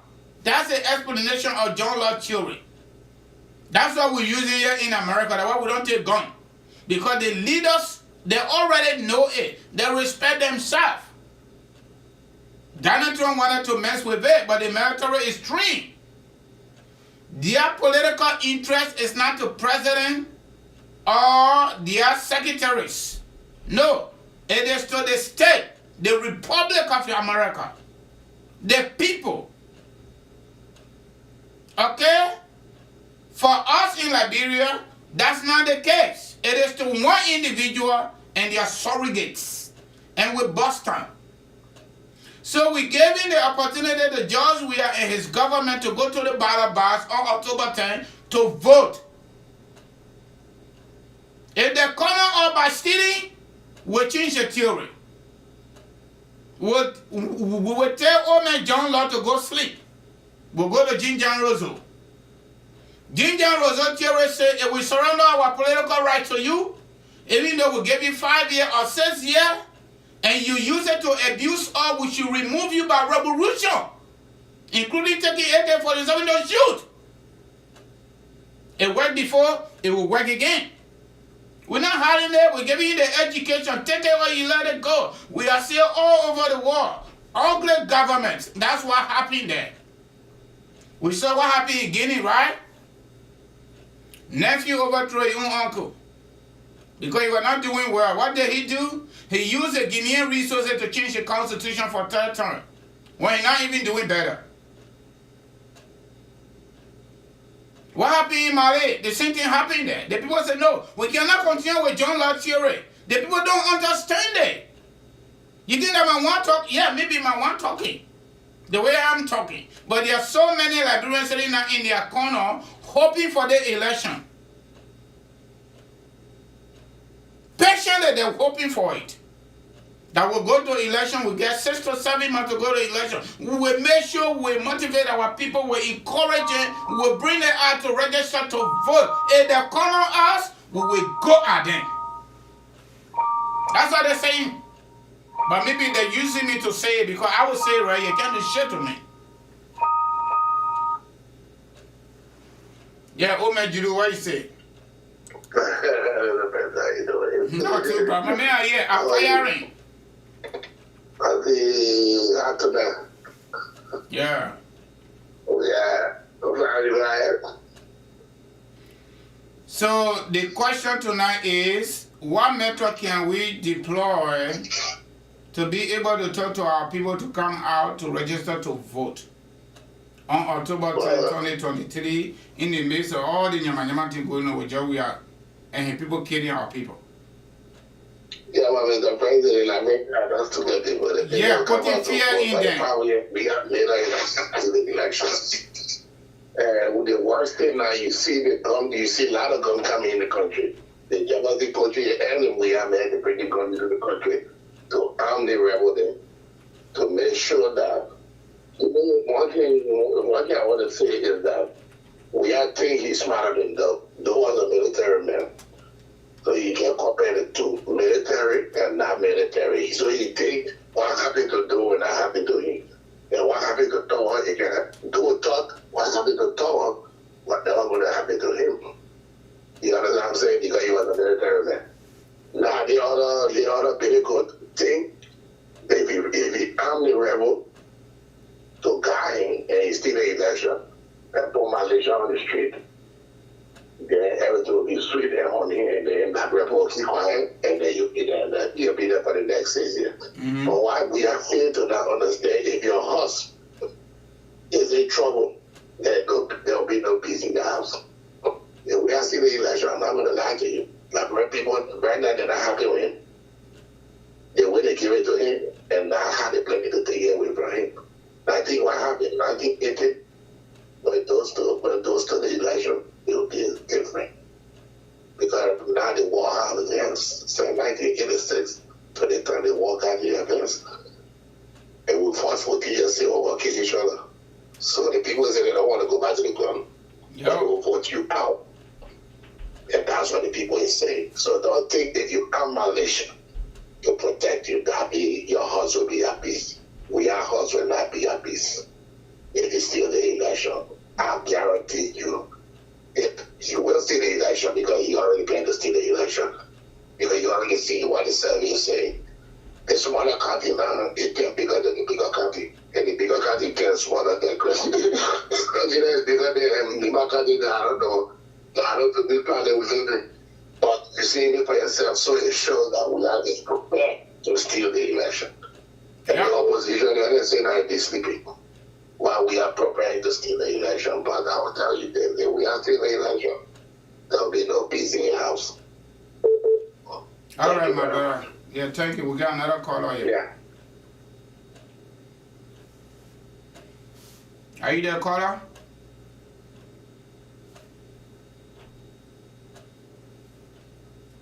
Are you there, caller?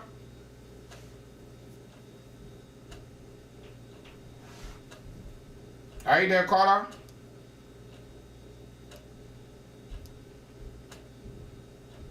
Oh, Julu will stay on. Oh, okay. Let me call the caller back.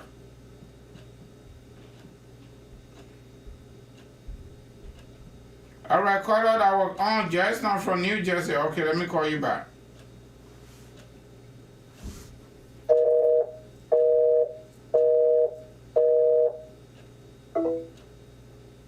All right, caller, if you have time, you can call back, okay?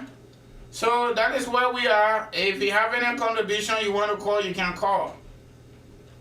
All right? So we can talk small and then call it a night. All right?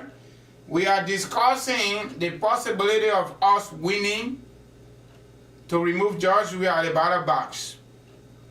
And what method can we put in place? Okay, let me take this caller.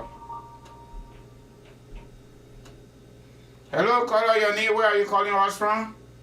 I'm Jose from New Jersey. All right, brother Zeke, go right ahead. You already know the topic, right? Yes. All right, give it to us. I just want to back on what one of my brothers was saying last week. Remember, we had that show last week. Mm-hmm. One of my brothers said that we must put our money together to hire people to take Joe Weah.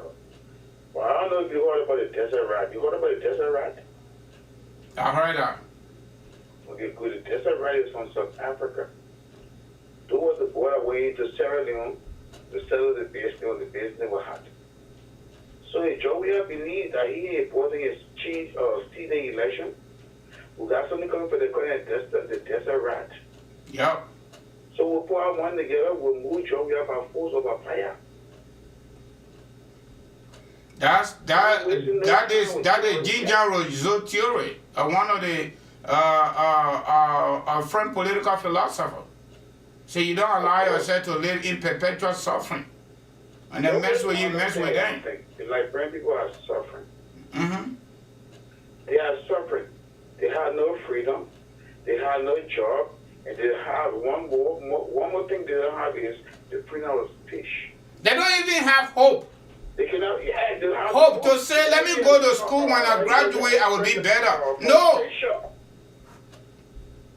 They don't even have hope. I mean, that's so sad. It is. John Weah came to power, right? You look at Hotel Africa. Look at Ducal Palace Hotel. Look at the EJ Road. That president who had renovated those era and made it into hotels. They employ these people. Give them something to do. Give them something to live and give them hope. And you're not doing anything. I said, cause I'm not even cutting you off, right? I'm foreigner taking our gold, our diamond, all in the places, and you don't care. You're living in Monrovia. Listen to what this gentleman said from Grand Jide in the comment section. They call him Leon Ta. Leon, I'm reading your comment. He said, Grand Jide and River G population are not growing. The only thing we are Koji, Kai, and Peno are doing is registering thousands of Burkina beads that are illegally farming on Grand Jide lands. We are written to the government of Liberia. Yeah, that's what he's saying here. So we are written the government of Liberia, opposition political parties, and our international partner avail nothing. That's what Leon is saying. Listen, we have to do something for you if you don't do nothing for yourself. Yep. Yep. You must stand up for yourself first before somebody can stand up for you. Mm-hmm. If you stand up and say, I'm going to fight this giant, and some people see you fighting this giant, and they think that you're weak, you cannot fight and say, yeah, I will join this man to fight the giant because the giant took advantage. If you just sit there and don't do nothing, they're not going to join to help you. Like the ambassador of America said, the Liberian people must stand up. Yep, he said it. If they stand up. And refuse to stand up, you cannot blame nobody for nothing. You got to blame yourself. Because if you think you believe you're suffering, you don't stand up and say, you know what, I cannot live this life no more. I'm going to change my way of living. Nobody can stand up for you, brother. You got to stand up for yourself. Yep, that's why we keep doing what we're doing, even though we come from our, American job tired. But if everybody had just said, oh, I agree, I just let it go, even in America where we find ourselves, it's not going to be the way it is. So that's why some people got to stand up. If all the people never stand up, Martin Luther King, Malcolm X, all the great people, they never stood up. Like America will still be in slavery. But you're still being slavery. Supposed to be here. Yeah, because there are other people that call beyond and say, you just leave it. You just agree and let it go. You leave it. Hey, everybody leave it. Then the people succeed. See, that's the mentality from like Liberian people. Always, leave it, go, leave it, go, leave it, go. You see America leave everything with God before. America don't leave nothing with God. America will tell other leaders, say, even if you run away and go to your village, we'll come after you. We don't care how long it takes. Yes. Yes. Mm-hmm. That's how mentality needs to be changed like Europe. That's the only mentality we need to change like Europe. We live in America, we're from America, but we don't practice the system people live in. How come everybody come here and go to school when they're going to hustle like Europe? When this is America, where the opportunity is. Yeah. Well, Brother Francis, I don't know. I will call you, or I need to talk to you. I will call you later on, maybe tomorrow, so I need to talk to you, okay? But you got to call me on my private number, though. It can't be I got a private number. I got a private number. The cash out number, right? Oh, yeah, the cash out number. That's it right there. Okay. Okay, I got you, bro. All right. All right. Thank you. The other caller, if you want, you can call right now. Probably I'll call you and do my commercial and call it at night. It really got, it's really sad. It is really, really, really, really shameful for our country that this motherfucker cannot change. They can't change. Let them know just where you're misbehaving. Yeah, my brother. Yeah. Where are you calling us from and what's your name? Yeah, man. This is Reeves. I'm currently in Virginia. Okay, from Virginia, my man. You closer to DC, right? I know, man. I was in Philly today. I'm working, man. But yeah, thank you for the show. Oh, my man, you are welcome, my brother. We bless God. Yeah, my man. You know, that's a very good topic, bro. You know, my man. I sometimes get scared for the Liberia, but I know most Liberians are afraid. Most Liberians are not brave people, but a few people in Liberia, when they want to be brave, they're brave. That's one thing I know. You know, during the war, I used to see when I was a little piggy, 2-3 men would come in the town. One person get AK, only one person. They can subdue the whole town. The Babylon, they can single fight the Babylon, Babylon, would over chicken away, you know. And then all the rest of the other men are running in the bush, you know. Until one time, somebody would then wake up and say, hey, we're ready to defend our town. They ain't know they would make it happen. But anyway, what I'm about to say is that it's a lot going on in Liberia. It is. And there are a couple of reasons I never supported Ambassador Weir from the onset of all his campaigns. You know, most of the main messages and the whole political movement in Liberia were malicious. It was all about getting out of the game. He didn't, at every point, Ambassador Weir didn't even think about the presidency. He just wanted to obtain the opposition council to have a seat at the table. And then one thing that baffled me, Liberians got confused, and they keep going the direction. When Ambassador Weir took office, the first thing that came from his mouth on the sports stadium, he said, Liberians will not be spectators in their own country. So that statement, right there, a lot of people didn't analyze that statement. That means he was going to work with a bunch of criminals, he was going to work with a bunch of outsiders, and the people of Liberia was going to be on the other side of the page. Because every good leader that comes, when they say something that concerning the population, they say, we, you know, as a good leader, that was supposed to be, we Liberians will not be spectated in our own country. But if you say, Liberians will not be spectated in their own country, what are you talking about? You know, that was something that came from out of him subconsciously. But for us, some of us who were little, we've been following Ambassador Weir, we knew all of this was going to come one day if they ever take office. And a lot of seditionists trying to trash what happens all the time at the University of Liberia and the killings and all of this misgovernance in our country. But my brother, these are all signs of violence. You know, the School Unification Party suit. Every government that they antagonize, that government end up in civil conflict. Yep. Do you believe that? Of course, because they don't behave right. Look at the university. No, it's not that. It's not that the university don't behave right, my brother. No. I'm not talking about the university. I'm talking about the national government in the first place.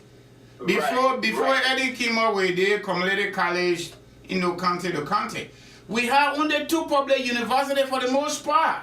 University of Liberia and Tottenham University now in Maryland, right? How come the government cannot even manage those 2 universities and they're running it? My brother, it's not even about the management. You know, today I was having a conversation with one guy that is heavily supporting the CDC. He said, oh, the university doesn't have staff, doesn't have instructors to stop the students if they're running after somebody. And I said, my man, the teacher now, the security, everybody that on our campus, they know what's up. Nobody is supporting the government on that campus. Because, you know, the university is the higher learning institution in the country. Yeah, the people know better. It's set right by the capital. So, that's the most enlightening class of Liberia. If you remember something, everybody that comes to permanent in Liberia, they come through the University of Liberia. At least 75% of our people. Did you know that? Of course, I know. So, the university is the higher learning institution in the country. And besides that, it's set right by the capital. Majority of the lawmakers, majority of the people that work in these county authorities, most of them are not educated up to tax. Who are those people they use to do the documentation, the paperwork? Are the students from the university. So most of them are in the know of what's going on when it comes to governance. So when they doing all of these things, these are signs. So I was confused that seditions would take this to be something funny. They have booed the vice president. They did it to Summit Tour, and today this guy, I bet you, if Ambassador we don't go on a campus with heavy security, they could do that to him. Because my man, once you know your right, once you are elected, sometimes, my man, you may not have the strength, physical strength, but you just can't stand it, man. You will say something, if you know what's going on. The only time you remain mute or you remain on the side after nothing, unless you don't know the details of what's going on. You see, that's why politicians always run the show, because they run the show behind the thing and they come to us to tell us what we want to hear. You see, for those people that in the system, if they know and they come from the system to tell us what's going on, that's how we outside the society or the population in general gain consciousness to to go detail on some of these governance activities, right? So my thing is, we are heading for big trouble, my brother. We are. Because the sign is all on the wall. The sign is everywhere, everywhere.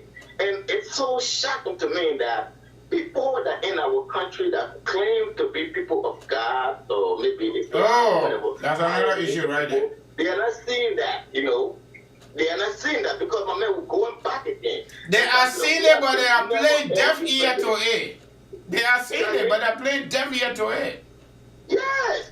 They don't care. As long as they're getting something for themselves and their family, this is the first thing. Majority of the government officials don't have their family in Liberia. They got them right in America, some of them got them in Africa, some of them nearby.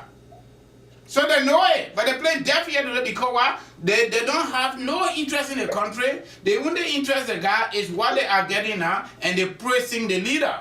And that's why you see Samuel Twain do it on purpose. When Joshua is on camera, if he saying that, nothing he want to say, he calling Paku, he's strong. Then he feel good. Can you imagine? They're now calling Joshua data. Somebody who even finished high school. You calling the man data, and journalists and all doing that. I'm gonna call Joshua data. Want to even get an AA degree, not easy. Correct AA degree. Joshua came to deceive us. And he deceived us enough until he get to where he think he can deceive forever. But that he stopped. Spring Johnson have always, one of the men I like people in our country that Spring Johnson. Oh yeah. Spring Johnson, sometimes, brother, to be honest, when the truth comes from the devil, is the truth. Spring Johnson is a military man, right? First of all. Yeah. And military people, they are very kind. They will take the genuine approach to something consistently. And if that thing is not getting the way it's supposed to be, that's why they are military minded. They want to go to action. You see, Prince Johnson have been saying the truth most of the time in that country, my man. But sometimes it comes from him and he carried up and he repetition whatever people assume, because I didn't see none of Prince Johnson action during the war. I was little boy. But sometimes those people that were here, maybe they want to question. But the man say the truth sometimes. Most of the time, Prince said the truth. Look, my brother, I'm not cutting you off. Prince said the gun that elaboration now rule. Let's go back to small history. Whatever Prince did, he already told you. He came to revenge, and that's a fact. It is always the way it went. When people come to revenge, they do more. Okay?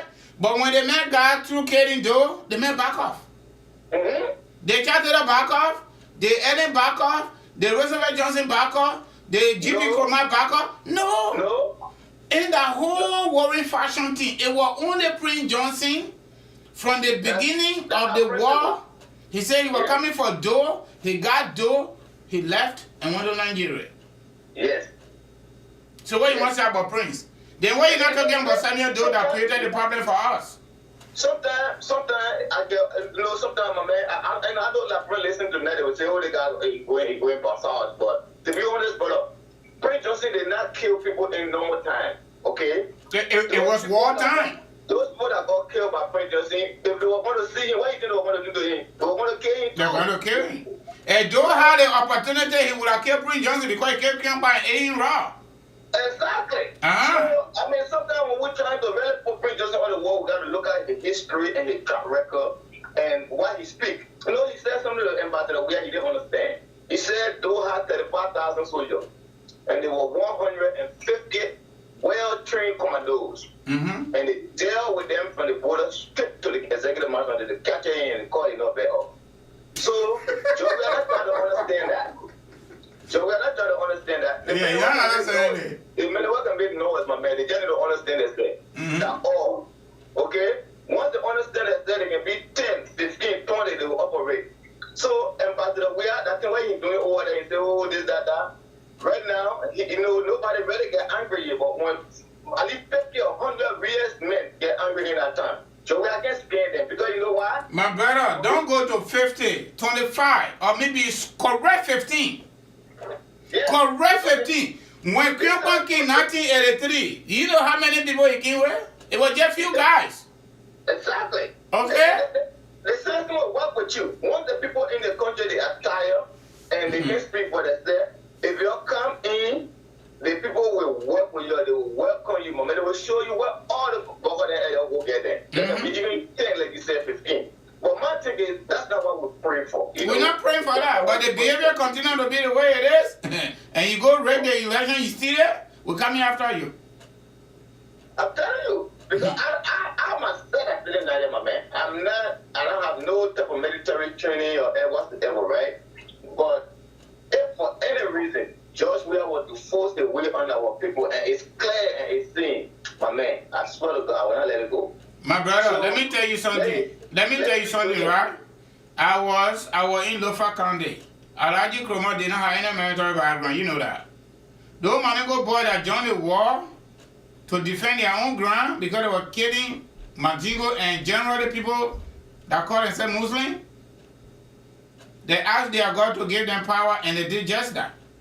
Yeah. Okay? Our God is the how can tell how ATU, how can tell how ATU and quote unquote the AFL and the overreign and Taylor and Prince Johnson at the time they were the fastest rebel leader in Africa. In 3 months they got rid of do.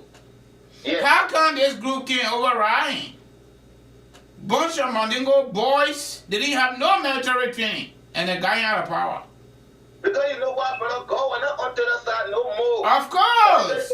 Leaders are made by the higher power. Yeah. And once you get there and you decide to look at the people that you try to represent, like, you know, ordinary people that, you know, they are tools or whatever, something that they use, my man, God will move them behind you. Even in your family, when you're doing well and you're not trying to, you know, those things happens. But my thing is, this president, for me, just apart from his criminal motive, he is not qualified. You see, that's one of the things that pain me a lot. He's not qualified. At least when I saw a man getting for you, at least it makes sense. But that's not a man getting for you, my man. It's him a thing, you know, because he didn't pay a deal, man. He didn't pay a deal. You gotta go to school, you gotta learn, you gotta know, you gotta pay a due to, you know. But he didn't. He just came and he just ride on that limited population and he just got there. But my thing is, my man, George Weah has reached the end of the road, okay? The only thing we all are waiting for is election. A wonderful election. Yep. Yes. But anyway, thank you so much for the time. I think I didn't give other people opportunity, okay? Yeah, nobody calling now that way. If somebody was on there, I will let you know. You know that. Okay, yeah, man, yeah, let's talk, my man. Because it's here, home and half, my man. Yeah. You know, another thing too I wanted to bring to the attention is about the Justice Start incident. Yeah. Justice Start, my man, let me tell you something, right? I see the sedition and other people, they are trying to make all the information and allegations. To be a justice minister in the country, my man, you must have integrity. That one. Number two, to be an election commission in the country, you must have integrity. That two. Three, to be a Chief Justice General in the country, you must have integrity. Four, all of these higher places the woman was serving in this heated time of our country. Why nobody came after her until today? Because she representing Unity Party and Liberty Party, you know, jubilee group, so they want to silence her. That's all about it. And even people that know that woman. Not only that, George Weah problem with Ms. Scott is personal. George Weah, if you remember something, since George Weah came to power, you had never mentioned or you had never heard that woman anywhere, right? There's a reason.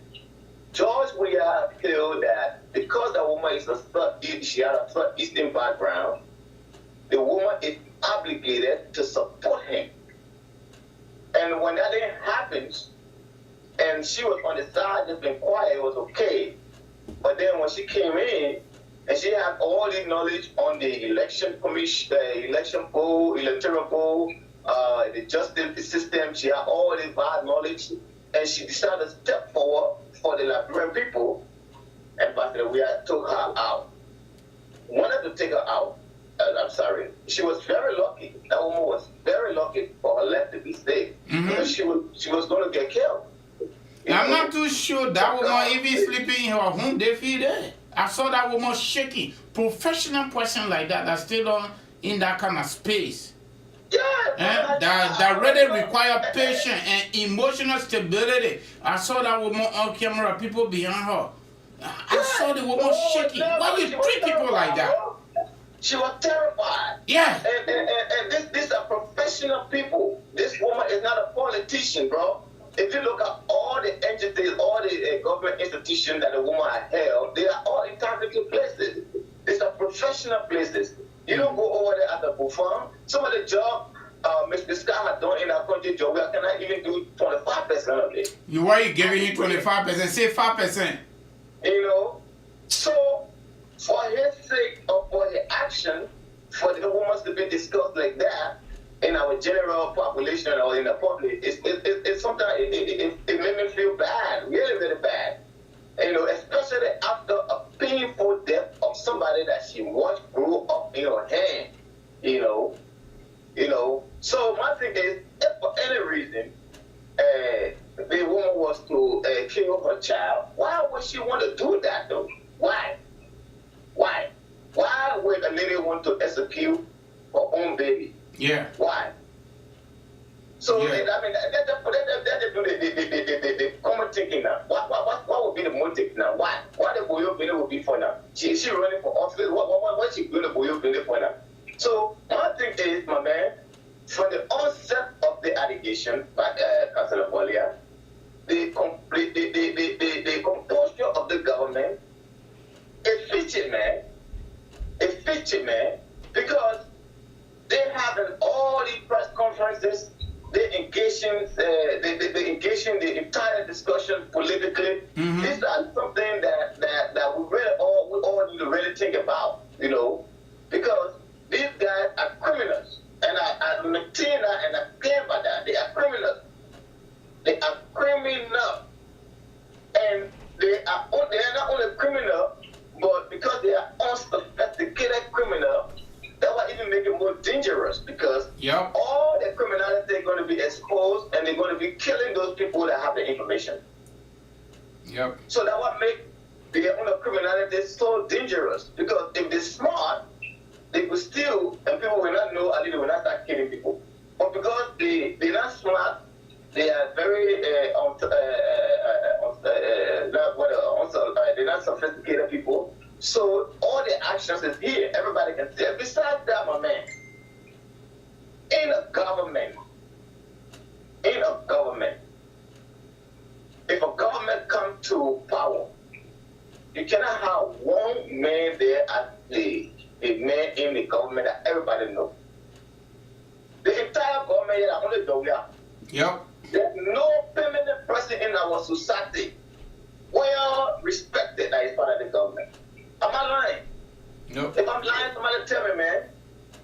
Nothing. Everybody just to say wants to say all. That's why when the man go to his Blafumi church, they all follow him. When he go into the airport, they all follow him.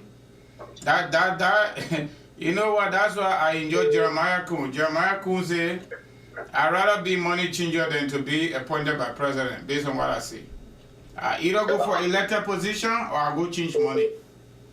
Yeah, but my brother, we get a caller here. Probably you need to just conclude really quickly. We get a caller here. Let me pick up that call, and then from there I'll call you at night. Okay. Yeah. So my final thought is, George, we have messages in the campaign. It was he message. It came to me like this. He was making it seem like he coming to revenge for a certain group of people, or he because we owe him something. The country entitled, we owe him something. Yeah, we owe him something. We gotta pay him because he played football for us. We gotta pay him. You know, so I mean, this guy, we saw it, man. We should have put him back, please. Thank you. Thank you, my brother. Thank you for your contribution tonight. Thank you. Julu, if you are watching, just call and make it real quick so that we can close the show for tonight. If you are listening to me, just call by real quick. Yeah, my people, it's so sad for our country, but I think we're going to get there. We're going to get better. We're going to get better, my people. Don't get depressed. We'll keep talking. We'll keep talking here. Please share the show, okay? While waiting for Julie to call, let me do my little commercial. If he called, then, okay, it's obviously here. Yeah. Yeah, Julie, you want to add a little bit? Yeah, I wanted to say something because people just talking, they don't know what they're talking. You said, the caller said that they do have the opportunity to kill preachers, even the kill preachers, yes, they had the opportunity to kill preachers. They got preachers, they went to BBC, to Beto, and they to kill preachers. And the argument breaks out in BBC. And they refuse to kill preachers. But if you listen to Paul Dickey's confession, Paul Dickey said that two ministries were already dismantled. At the time preachers went down there. They already broke the core. So just go to Paul Dickey's confession, you listen to it very clearly. That he said nothing they could do for two, because one preachers they already broke the core on two, so they dismantled two. Because they didn't argue with two. See, they killed him and they're already here. That's how they killed Tilly. And Tilly was right hand man to do. Yeah. They killed Tilly, they killed Tilly because of the argument that they were killed preachers were on the base. So if you really listen to the confession of that man, of Paul Dickey, you'll know that two had the opportunity to kill Prince Johnson. But because they had dismantled his medicine, so they're being confused. I just wanted to rectify that. So people shouldn't come and say, oh, no, they didn't have the opportunity to kill Prince Johnson. That is not true. But why he didn't do it? Why he didn't do it? Because Paul Dickey said they already dismantled the two medicine. Oh, so it means the medicine could not really make him to kill Prince Johnson. Yeah, to kill Prince Johnson. And Prince Johnson that's in the came too. Prince Johnson said when he went there, he already dismantled the enemy. Okay. So when he went to BTC Barrett, they couldn't do nothing to him because he already dismantled his medicine. So but then when he went, he trusted that he's not a trusted Prince Johnson. But that time his medicine was dismantled. But then they got killed to the BTC Barrett because of that argument. You know, telling do that kill the man, God, they want to kill the man. And they got there, told the security to go kill Tilly. And Tilly was blessed, man. Oh, so it means what Samuel do the order for Tilly to be killed because Tilly was telling him to kill Prince. And that's to kill Prince because Prince didn't BTC. That was just listen to Paul Dickey very carefully. Paul Dickey told him back to on the 10th. He said that how they call it in 2 minutes were already dismantled. So nothing the crown could do for him. Okay. So that's what happened. It's not that he didn't have the opportunity to get rid of him. Collaborate. Now when I during that time to because they were very strong, so he couldn't do nothing. But Prince Johnson already dismantled the coup. Just listen to the tape. They're on YouTube. You listen very carefully. One nigga will tell you everything. Okay. So that's what happened. So people shouldn't say that they didn't have the opportunity to get Prince Johnson there. So let me understand, Sonny, Julu. So are you saying or suggesting that it was Prince Johnson under medicine that even encouraged Joe to leave from where he was and went to the free port? No. If you listen to Prince Johnson's confession, Prince Johnson said after he dismantled Joe thought he was his best friend. Because you remember when he caught Joe, he said, oh, you remember me and in the army together. Remember when you were saying that? And Prince Johnson was laughing, but I thought they already finished fooling. Okay. Yeah. Even when I dream about Joe, I remember I told you that I dream about Joe. Mm-hmm. He told me the same thing in my dream. He said nothing he could do. That he better do what dismount him. And then when you listen to Paul making confession, or they can say the same thing that Doe was already dismantled. There's nothing they could do to seem to walk confused. Yeah. So the thing is, the problem of we are doing what he's doing now. That's why you see the Bible says you cannot worship two masters. You can't worship the devil, then you go worship God. It will not work. Yep. So we are have a good plan for the country, but when he went to the society, people destroy the brain. That's why we are doing all the wicked thing you're doing right now. But you know somebody here in our comment section disagree with you. They call you Leon Tar. You gotta disagree with me because everybody can just say that stuff to them. He's saying, yeah, let me just read it. Go listen to Paul making thing. But let me just read what he posted, okay? Julu, give me a chance to read for our audience what he posted. Leon Tar is saying, Doe did not order the killing of today. Today was killing a lot of his own fighters. So General Nimle asked today own brother to kill today. That's what Leon Tar is saying. Okay, Leon, thank you. Just listen to the confession statement. I'm going to say that I can't argue yet. They didn't kill a lot of people, that's true. But when Prince Johnson went to BBC, he told them they were killed Prince Johnson. He said the bear is already here, that killed the bear. That's the argument that came out. As anybody there, even in the tape, listen to the tape there, man. The thing I listened to the tape many times. They was confused, man, I'm telling you. You know when you're yeah, because it have blood on his hands. Yeah, that's why. Blood on your hands, so yes. Especially innocent people, blood, innocent children that they had no business in our political stuff. Yeah, when you're training people, that's what can happen too. Yeah, that's what happened. He come back to haunt you. Yeah, he trusted Prince Johnson too much. And Prince Johnson set the trap for him. He fought in the trap. How you be going to the enemy place? You carry ammunition. But Julie, what do you make of this 3 radio offered by U.S. government through the embassy and monitoring all the channels? That they gave one to Samuel Doe for his team, one to Charles Taylor, and one to Prince Johnson. Tango. Oh yeah, the tango thing. Because they wanted him to capture Doe, but then you remember when he caught Doe, he had a weapon in weapon. Alright. Yeah, because he caught Doe here, so that what it was, but what would do it though? You only call him here, just go ahead and do what you want to do. You never America, they all want to push you in from. They want for you to fall on them. Any some kind of there, and they dragging the dog. Yeah. Yeah, what they did, they blame all the people, they blame all the rebels, they blame all America always, you know, you the criminal, you holding the surveillance to be in from. So when they shoot this guy, they kill the surveillance, but you go happy though. All right, Julie, let me let you go. We got our last caller here. Let me answer them quickly, please. Let me let you go. Thank you for the information. Thank you. You're welcome. Yeah. We lost the caller. If this is Leon, please call back so we can take your part of information and we call it at night. Is it Leon? Yes, Francis is me. All right, Leon. Lay on us, because you and your man, you're already joined, sir. All of you from Grand Jail. Let me just tell you. Listen, Francis. Yes, sir.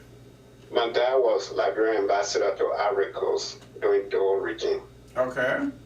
My dad is a first cousin to Nessie Doe, the wife of President Doe. Okay. Okay, that stuff that man talking about, that's a lie. Doe never ordered anyone to kill Joseph Tilly. Tilly was an elephant hunter from Kunabo district in Grand Jail County. He was not even a soldier. It was during the war when he joined the AFL and he became a captain. It was the same Tilly that went to the Lutheran church and killed over 600 people. Okay? when he went there and killed all those people, Doe wanted to kill him that time. Because Doe was like, man, this man has just damaged my international image. And then they said they saw some guns and stuff at the church, and that's why Tilly went there and killed people there. So Doe never killed him. Prince Johnson went to the BTC and said he didn't want to fight again. Charles Taylor is going a different direction. He didn't come here to kill people, but Charles Taylor is killing people. And Doe believed him. Okay, there were some guys that wanted to kill Prince Johnson that day, and Doe said, no, forget about Prince Johnson. The man came. You know, we and Nima people, we are the same people. So since he said he don't want to fight for Charles Taylor anymore, and he don't want to fight anymore, we can't kill a soldier that's already raised the white flag. So that's how he left. Okay? But let me ask this question quickly, quickly, if you have any answer to it. What motivated Prince Johnson to leave his Cornwall base and went all the way to the barrack to go see Doe? What was his motive? His motive was to fool Doe and get him out of the mansion and kill him. And so it means, just by saying that, it means that Prince Johnson actually succeeded. Yeah, he succeeded. But there are a lot of people that were guarding Doe that day and said, look, we don't trust him, man. Don't let him go. We should kill him. And Doe, like, Doe was looking for friends. He was already surrounded. And, the whole capital was surrounded. And anyone that came from Charles Taylor and started that wanted to join Doe, all the people in the AFL were, were leaving the AFL and joining the rebel. So one of the big person, one of the strong-haired warrior from the NPFL came and said, look, man, Charles Taylor is going the wrong direction. I'm sorry for joining Charles Taylor in the first place, and I don't want to fight war anymore.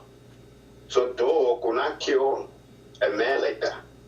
If somebody, you guys, both of you are army, and the person raised the white flag, you can't kill him. But they were fighting a rebel war, and that's what Prince Johnson wanted. And when Doe was going to the port that day, before he went to the port, he told my father. My father is a big brother to him, an uncle to him. And he told him, look, go to Lassana Conte in Guinea to raise an arm. So my father was in Guinea when Doe said he was going to see Quena. So my father told him, listen, man, that guy, he's an army person. You're the chief of staff of the Liberian army. When he came here, he didn't bow down to you. So what are you going to the port for? To bow down to this man? And Doe said, no, let me just go over there because they're calling for peace. And everybody advised against it, and he went there and he got killed there. No, but But let me ask you another question, right? Let me ask you another question, right? Yeah. Doe was still in charge as a president, but he was already gone. The FE is taking, Ken Shoffrey is taking. Yeah. Half of the Freeport, Bush Road Island, Prince Johnson got that. He men are posted there. Ecomo got the seaport. And Ecomo too, we all West African, but they didn't come to fight. They came to make peace. So what was Doe's own emotion at that time as somebody that came from a military background and considering the bitterness between him and the people of Nimba? You know about Nimba Ray. You know about that. And the issue of Kriompa coming from Nimba. What was his mindset? Is it because he lost hope? Or it was just like, I trust this man. Your father was close range. What you think was Doe's own mindset as a leader who had fought his whole life? He started this fight here with 17 enlisted men, including himself. All right? You know the story about Father Zambeton. Like I said, I would say again, I was 9 years old when the war came. I mean 12 years old, 1990. So 1980, I was 2 years old. So you're 45 years old today. Okay, so I was 2 years old, 1980, okay? So when you see me talking like this, that I researched sufficiently a little bit, okay? And I read political science in University of Liberia. So I'm trying to kind of like understand. 17 enlisted men took over power. And they started to grumble among each other. And according to our political history, the number one outstanding, sophisticated, educated was Thomas Kemper. And according to history, he was 16 years old when he joined the AFL. When the AFL was not even called AFL, was called Frontier Forces. And Joe joined later on and met him there. This man was trained in America, he was trained in Israel and other part of the world, and he became the commanding general of the army even before Joe took over, according to what I read. Okay? So, what brought the conflict between Kyompa and Samuel Doe going towards this other man, Falazameton? We saw Joe on the TV that Falazameton wanted to kill him, and now everybody had their pistol going to how they call it, PRC meeting, and do other that they disarm the army general. So what was that motivation? Looking at that history coming all the way to the two coup attempts, 1983, 1985 by Kyompa, and Kyompa got killed. And this Prince Johnson man is Kyompa's brother from Niba County. And the rest of the guys. So why you think we're running through Doe's mind as a soldier? Was it that he lost hope? Francis, you are saying lots of things, so it's hard for me to respond to everything. But like you said, Doe was surrounded. And Sheffield was taken, almost all the area was taken. All the rebels were in Monrovia. Right? Though the American asked him to leave, to come to the American embassy so they can evacuate him from the mansion. Though request for the American was the people that are here, most of the Satu were crown people.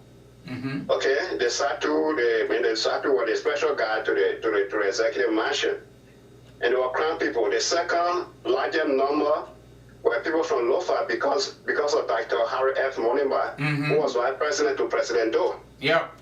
So the Lofa people came out and said, listen, if you want to kill all the crown people, then there will be no Liberia.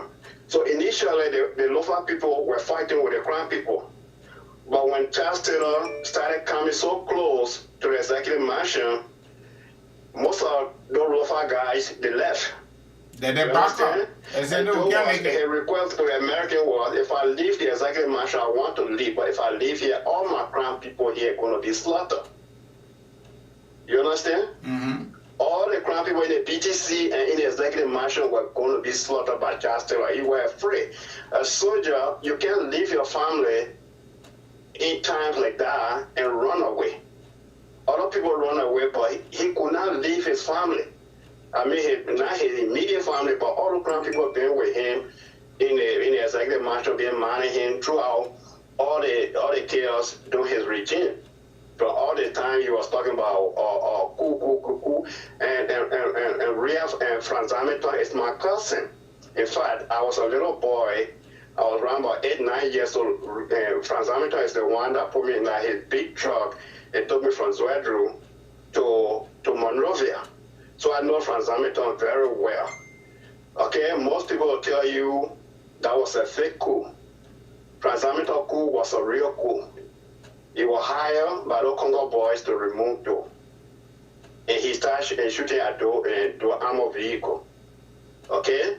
And, you know, when Doe arrested him, all the crown people went there to beg him to leave Franz Hamilton alone.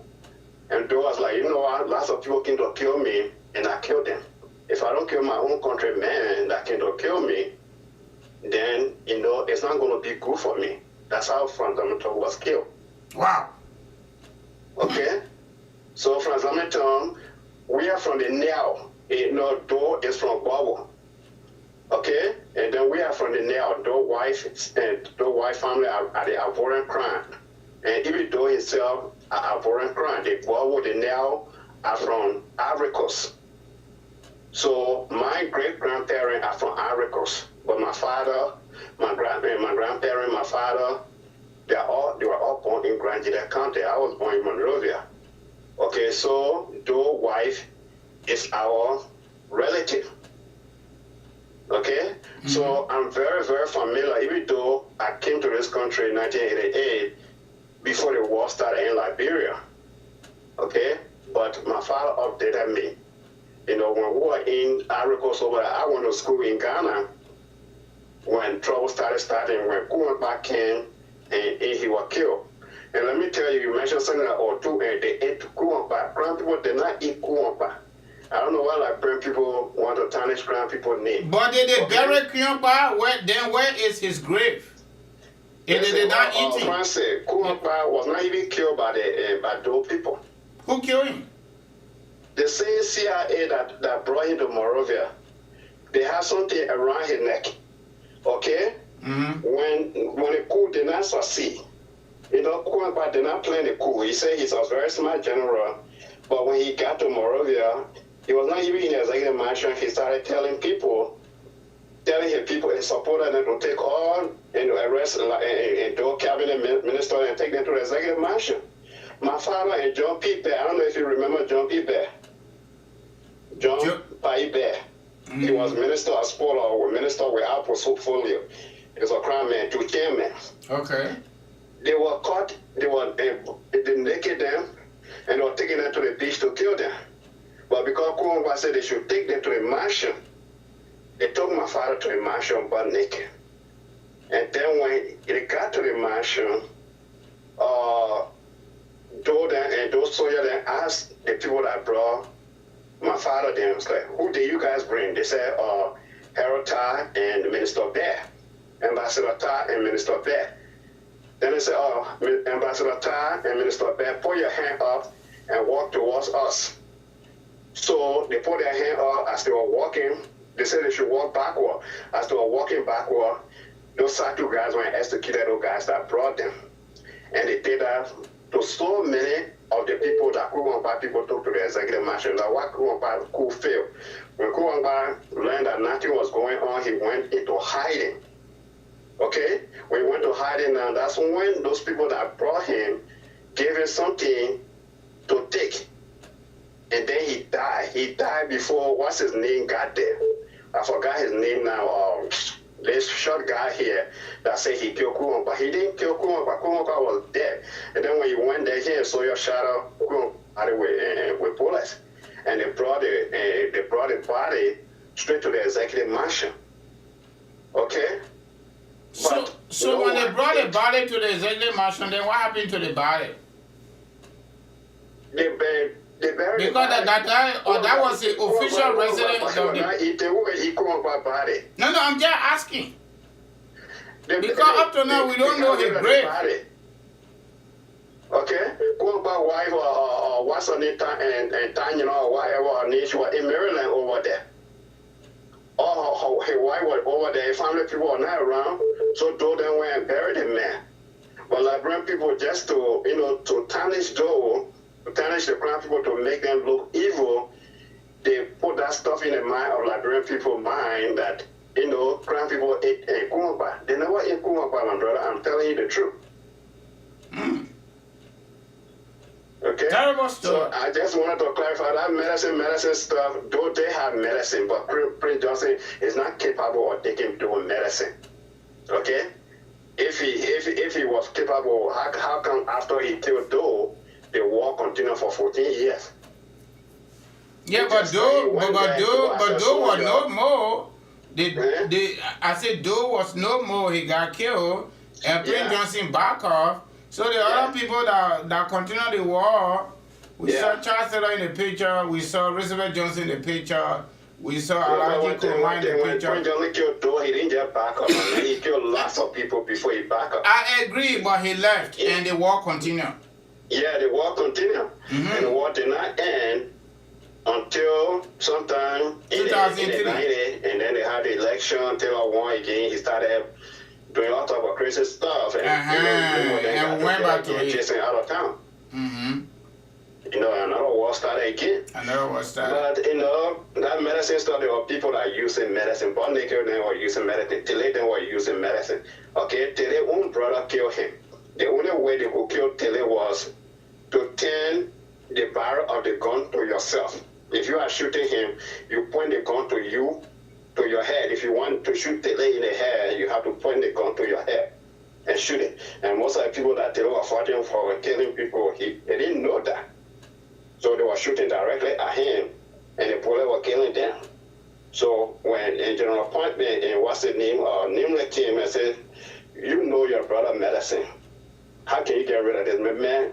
He was a very disciplinary fighter. So when he carried his boys across the bridge, and then they started looting, they started, you know, breaking the money, people stole down, taking back of rice and stuff, until he used to kill them. So they saw that, hey man, this man here is a good fighter, but he's killing so many of our people. We have to get rid of him. Wow. So now, let me ask you the question so we can close, all right? Yeah. I think you know much about the war than I do, because you were right there looking at it, and your father was an ambassador in the government. Okay? Yeah. I'll give you that credit, okay?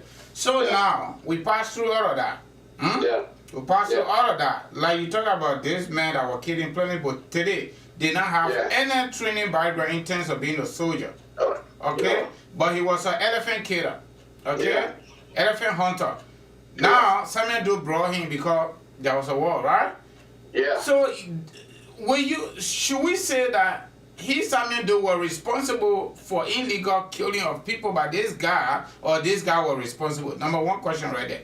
Number two, what should we learn out of this? Because considering what is going on, bad governance existed that got onto the wall, brought the wrong people into our governance space, and they didn't even know their job, and they were only there because their brother was president, or their uncle, or their nephew, and all that stuff. Today, based on what you know, based on what I know, and what Liberian people know, and the international community, including the United States of America, yeah. What is your advice to the current regime? I mean, look, George Weah is responsible for all the killing. Okay, good job. That's going on. The auditor that were killed, this woman, daughter, if you know the devil hired by Jefferson Koji, is the head.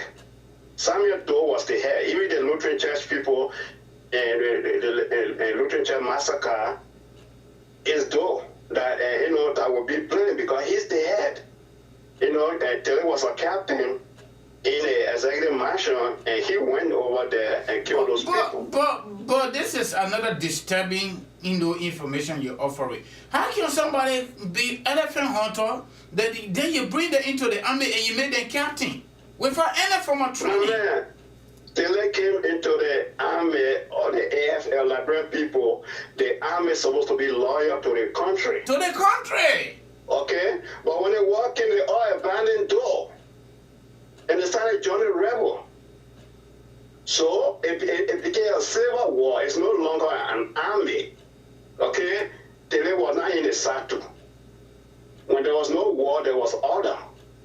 But Liberian people are so deceitful. How stupid George Weah is. It's not every crown person that you know that supporting George Weah. The educated crown people like us, we don't support George Weah. He's just a stupid half-wit, an idiot. Okay, Samuel Doe built him. Yep, I said it to my friends. Samuel Doe, George will not be where he is today. No way. Salisa was a better baller than George Weah.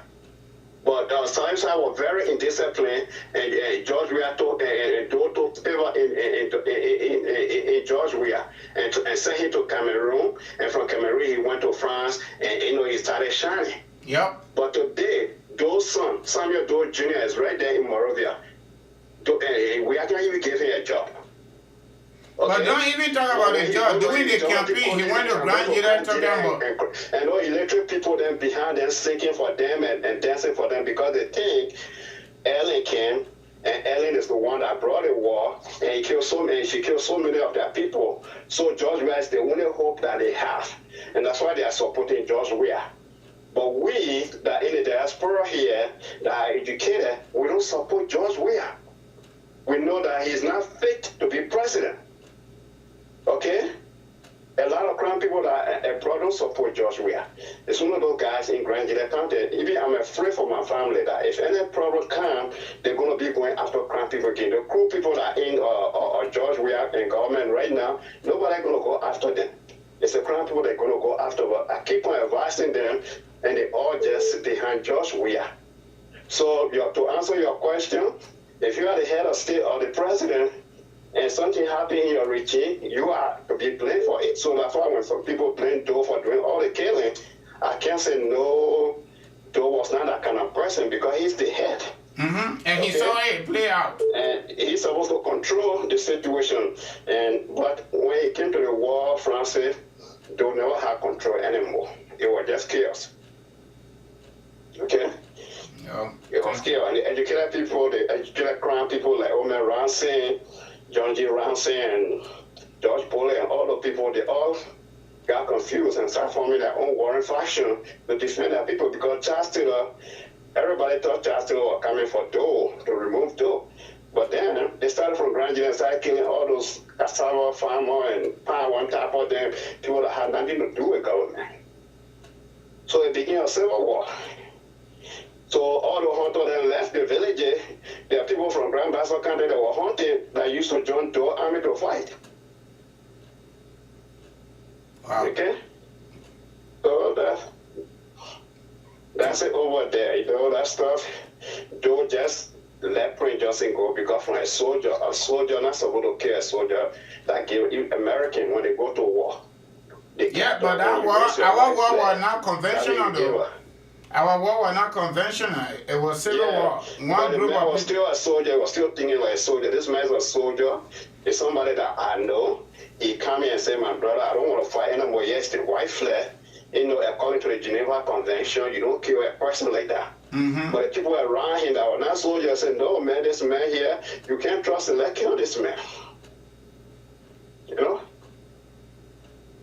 All right, my brother. Thank you. Thank you very much. Thank you. Thank you. Now, you may people calling right now. Because of you. Yeah, they're calling to I don't know what they want to say, but Ali, they are calling on WhatsApp, they are calling on this one. So my brother, let me tell you something. Talk to them. No, let me tell you something. My private number is 267. If you don't mind. You gave it to me the last time. Okay, I'll give it to you. Sometimes you want to say more than what you said tonight, or maybe you just want to show up. We can actually have an interview here, and we just discuss the issue. Because all of us, we want our country to be better. This thing can't help. It can't help, and we can't live here forever. My father is a good friend of Patrick Boakai. They always talking. You see it? Yeah, they call each other and talking. They know each other very well. Yeah. So he would know way better. I'm gonna give you his number. You can call him, and he will tell you, "Oh, I talked to Omer Boakai yesterday. He's the best president to become president." Me, I don't care about the politics in Liberia. Everything I'm telling you, I heard from my father and other people that are close to do. Okay? Thank you, my brother. Yeah. All right, take care, man. Thank you. That makes people send call because he will get there with me if I don't do. Yeah, man. Yes, Samuel? Good morning, Brother Francis. Yeah, how you doing today? What's up, buddy? I stayed on you. Yeah, I've not been feeling too fine. I have some medical tests and things to take during the course of the week and what have you. But however, at least I'm recuperating. Okay, good job. What you got to say about the topic tonight? The topic turned into big political history tonight. Yes, because the thing about Liberia, our current situation, it's being closely linked, especially with the current state of affairs, the administration, and all of that is closely linked with past experiences we've had. I listened to the brother just now. I listened to some of his deliberations. Yeah, however, I don't buy into it. But he did recognize some flaws from the former president in person of the late Samuel Kayando. Peace be unto his ashes. When he talked about he was a head and he should have done some things to curb some of these situations and some of the things that occur in Liberia. However, I think we should be more focused. For me, in my own opinion, we should be more focused about prevailing situation and the current state of affairs in Liberia and the electoral process that is coming up, and other pertinent issues that need to be righted before the elections. Just the other day, we were talking about the census report. That issue have not been addressed properly. No, but Sam, I think you're getting it wrong. Can you succeed getting a better hair plot well and stay in place when you get less in it? No. Okay, so there's the thing now. The reason I tie this conversation to history, because this is a similar thing that happened prior to 1985 elections. And we saw the result. Yeah. How can Grand Jida, Grand Crew, River G, the two people that told they are crown people? So they are objective. The last two people that told they are crown people from Grand Jida, and this guy said father was ambassador. Okay? How can River G, Grand Crew, Sando, and Grand Jida get more population than urban area in Liberia? Two things responsible for population growth: birth rate and migration. And migration is determined by economic activity in that specific region. How can these people get more BBs, like the other guy said? They counted Burkina Faso multiple times so that they can get them vote. We should not even be surprised for election commission to come on and get them more representation because of the number that they got as a result of fake census. So if we don't discuss this history, and if people go and do the same thing, we're looking at smoke, we're now hitting the heart, it generates into fire, we're not going to succeed. We are not. Okay, you are right. To budget you, Brother Francis, you are right. Now, the other day you can remember when I said that opposition is a government in waiting. What has the opposition community done as to counter the result of the census? We haven't heard anything from them. We were just here, blah, blah, blah, on the media, the different media outlets and what have you. But what actions are they putting into place? What strategies are they carving to be able to tackle that issue? Because it is very cardinal. It is very cardinal. And now they are leaving it, and like I was saying, they are leaving it, and we are going now to voter registration process. That means that result is going to stay. So if people will use those results and think, I'm telling you for sure, George Weah is going to rig the election. Okay. It is factual. So what we need to do right now, in fact, look at the number of days allotted for the process. The 20th of March to the 9th of February, that's something like 19 days. Is it enough to register voters in Montserrado County? The county that has the highest number? No.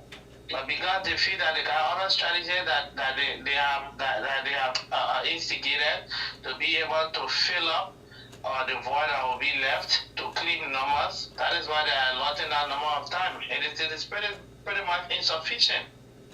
So the opposition, there's a lot of work that needs to be done from the opposition angle. People are just looking at merger. Now you talk about how do we get people to go and register. That's another thing. What strategies are they putting into place? There need to be voter awareness. You're not going to depend on the government to go and do awareness for your party. You want to unseat the government. What strategies are you bringing? What are you coming up with?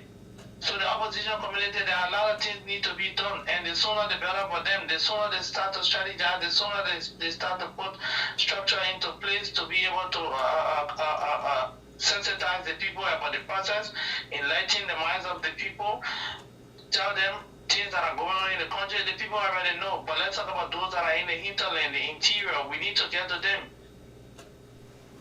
So those are things that the opposition needs to work on. We will not just sit here on the social media platform because we have access to them. What about the people in low fat that don't have access to social media? What happens to them?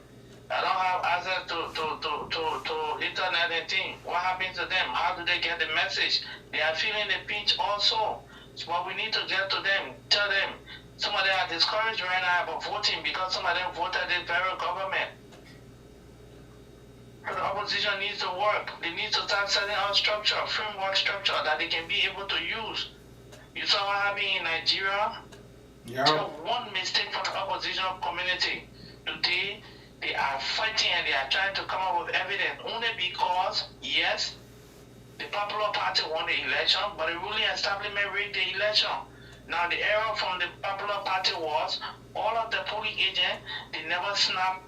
They never took evidences from the voting unit. If they have all of those evidences, you don't need to run behind the election commission to go and go browse or equipment. All you need to do is to just come up with your tally and present your evidences. And one thing we're going to do, all those that will be polling agents for opposition parties, stay and protect your vote.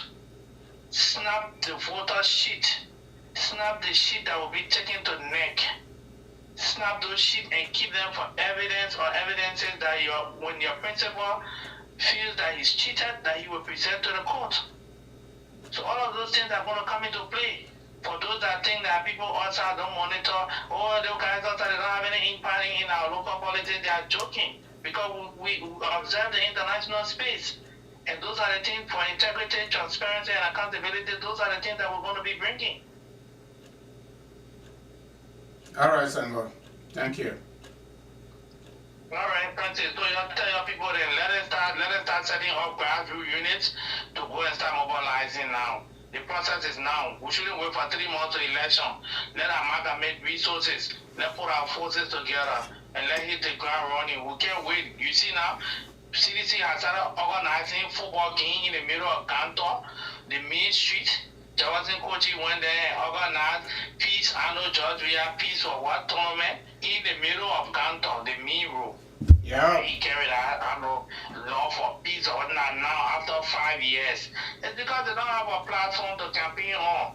People don't have anything. The Valley Island is a field project. The Coastal Highway is another field one. The Roundfield Highway is another field one. So tell me, what are they going to use? They're coming back with that same football technique that they used in 2015. Let it Lavembo buy it. Yeah, that's why they're coming out. Let me rest more. All right, brother. I'm not active these few days. All right, brother. Thank you. Yeah, speedy recovery, man. Okay. All right, thank you. You're welcome. All right, folks, that was our last call on the WhatsApp number, and the previous callers on our regular number. We want to say thank you so much. Everything we're doing here is for Liberia to be better. We spend longer time than expected, 3 hours, 8 minutes. All right, we are committed to this. We didn't work yesterday for our people, so we combine an hour 30 minutes times 2, 3 hours. Bang! Sitting out here talking, listening to you talk, listening to you post your comment, and we read it. So we want to take this time out of courtesy to recognize our folks here tonight. Before I go over there, let me do my commercial because I'm going to go back to that music slowly and we do the recognition of folks here. Conglomerate Multi-Services Consulting, Family-Based Immigration and Income Tax. We are your immigration paperwork guy on the block.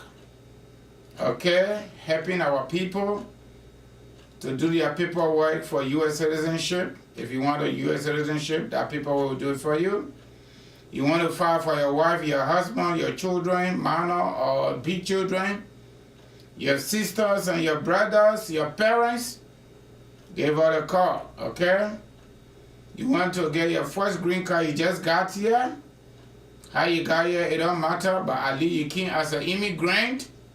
Somebody filed for you, maybe mom or dad, or maybe your husband or your wife, whatever that is. Call on us, we do the paperwork, we'll get your green card to your doorstep. If you still have I-94, the refugee people, you can get your green card yet. Or maybe you got your green card, it got lost, or it got mutilated, meaning tear. We can help you fix that one.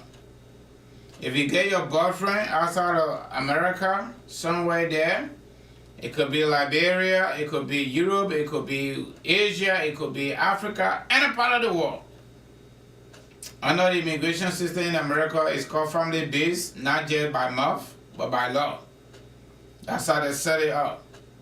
You can come here and can literally bring your entire generation to America on the basis of law. That's how it is. So, your fiancé, you can go and visit them when you are U.S. citizen, and you can petition the government through immigration, through us, for your fiancé to do a return visit, at which time you guys will get married and get a family here and live the American dream. Either way, they call that fiancé visa. If you got an approved notice from immigration, I want to tell you approved notice, and you don't know how to do the affidavit of support, we also standing by to do that for you. Do the small accounting work, financial documents, and civil documents submitted to the National Visa Center. We are also helping folks with visiting visa, the one we call Come Visit Me, and they'll go to different parks, or maybe family reunion or whatever that is. We are also helping with student visa preparation. Everything fall under DS-160. I know you're listening to the consular officer on the weekend. So we're going to continue to do that periodically as they do it. We're also helping with that. We are also licensed to do life insurance. You know, the military people say time for war, prepare for peace, and time for peace, prepare for war. Life is not guaranteed. So we live in the West, especially America. People get prepared for everything. This is an Indo-capitalist environment. You gotta get prepared for everything. I'm not saying you didn't get some help around, but nobody's gonna help you to bury your loved one or to give you some income because somebody died from you. Life insurance can do that for you, okay? We are advising you, those of you that follow us, if you have questions, give her a call, we'll answer your question. If we can't answer it, we will transfer you over to somebody who is more knowledgeable than us, okay? We are also doing income tax preparation. We've been providing some education for our people behind the scene and on camera. Like I said on the weekend, income tax is generated in four categories. Okay, number one is the total money that you make, you work for. They call it gross pay on the W-2. Then number two is how much you pay, how much government took from you based on what you told the government through your employer to take from you. They call that federal income tax withheld. That one, that another one there. The third one is child tax credit, but not everybody got children. The child tax credit, according to the 2018 tax law under Donald Trump, from 0 age to 17, flat rate $2,000. That one will help you put money in your pocket or put money in your purse. Then the last button is what we call earned income. But as you hear the word earned income is another IRS, whatever you call it, tax code for people who don't make much money, they stay around the corner of poverty. But to be qualified for earned income, number one, you got to make certain amount lower, and you got to have a child. Maybe you're single, probably. You'll be qualified for that. And earned income from $0 to up to $2,000. So these are the four areas or four categories or boxes that give you some money to go in your purse or to go in your wallet. Those of you that are calling folks to give you more money, yes, they might be able to do it. But at the end of the year, the trouble doesn't go to the tax preparer. It comes to you, the taxpayer, because you told it to do it and it did it for you. Okay? So I'm just advising you, for you, my single people, those of you who are single, whether you man or you woman, you don't have no child, you are not qualified for earned income because you make more money, especially those of us that live in North Dakota. The best thing you can do is to deal with box number 2. Box number 2, ask your employer to withhold a little more money. Because the issue of income tax is a culture in America, or tradition. Everybody look up to that. Okay? I get the paper here. For example, somebody information on this. But let me get close your name. This is a paper. This is a paper right here. Okay? This paper here, you come all the way down to where they say extra under C. Extra withholding. Enter any additional tax you want withheld each pay period. Those of you who are single and you make little more money, you are single, as long as you pass $36,000, $37,000, you jump over the poverty bracket. You jump over it. So when you hit 45 to 50,000 now, you start to owe government based on my experience and my calculation. So if you don't ask your employer to withhold a little more money by filling out the form and give it to them, they will take the normal bracket. The normal bracket is 35%.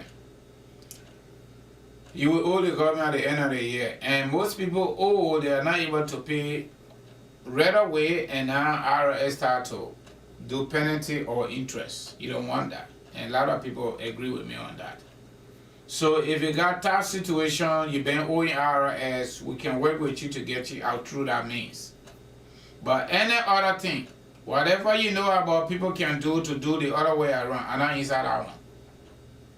Me, I like to say my thing clear cut, and I say on camera, you look at my face, I'm not looking at your face, but at least you looking at my face. Say, the man was on the TV, he was talking it. I'm not lawyer, yeah?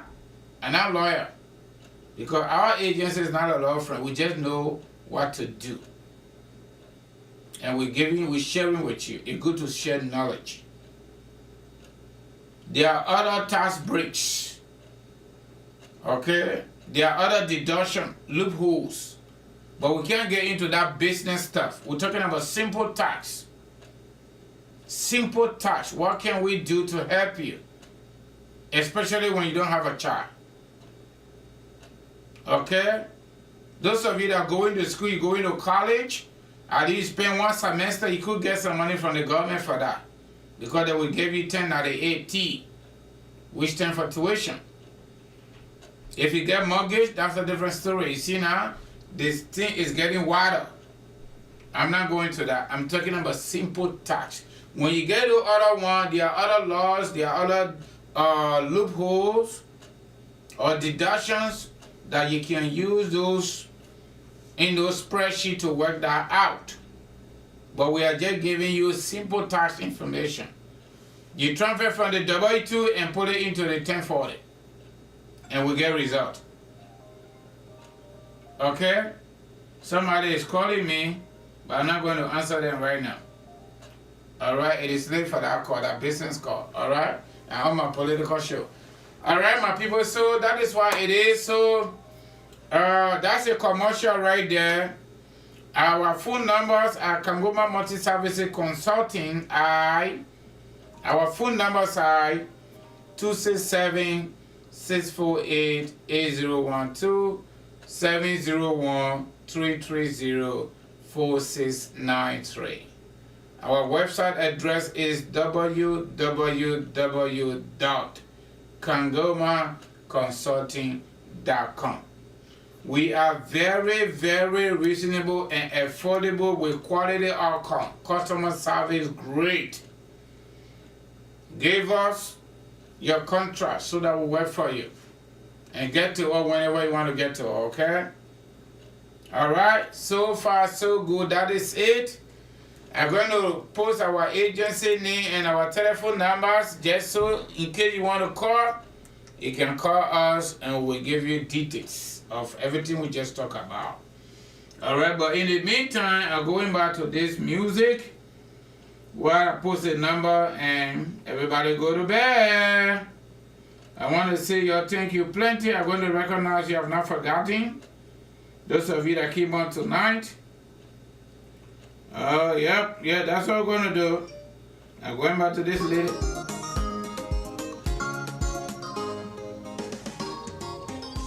Those of you that want to know, the song name is Steady Bongo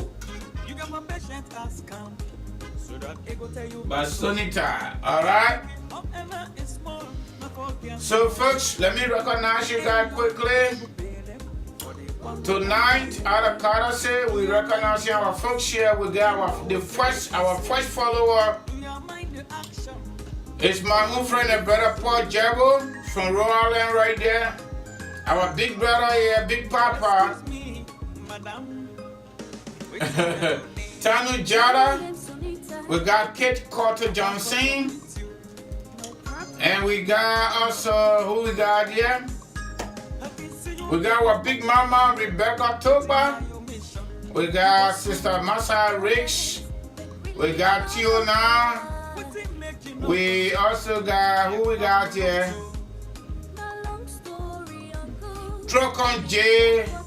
Letrub. I'm not too sure I pronounce the last name very well. Oh, my people in Liberia. My man. Thank you for being in Liberia. I was saying to somebody maybe, Zion Boazizi. Zion Boazizi, welcome and thank you for coming. Everybody, thank you for coming. Then we got Child Soldiers Children. Child Soldiers Children, thank you for coming. We appreciate your time. We got Boyma passed away, our regular follower. Boyma, you need to call me. This man here, we were in early together. My brother, you need to call me. We got to solidify our students. You know what I'm talking about. Boyma, thank you for joining us tonight. We appreciate it. We got Zuman Baker. Thank you very much. We appreciate your time and your contribution to make Liberia a better place. Then we got Alfred B. Cowboy. Thank you very much for watching from Harper, Maryland County. We got Bele Pemba. Bele Pemba, thank you for watching. We appreciate your time. We appreciate your thoughts. Our own brother who joined us tonight, Leon Taff, a native of Grand Gira. He was very much knowledgeable of the information shared with our audience tonight. We want to say thank you. If you have issue with him, that's fine. It is your right. Call in tomorrow or maybe wait for Friday. What's on your mind? We also want to recognize our friend and brother, After Dennis. Thank you, my brother. I posted the number ever sent, but I'm not too sure you called. If you did, I'm sorry, maybe I didn't pick your call. But After Dennis, thank you for joining tonight. All right, who next do we have here? We got our sister here, Mary McLean. Thank you for coming in tonight.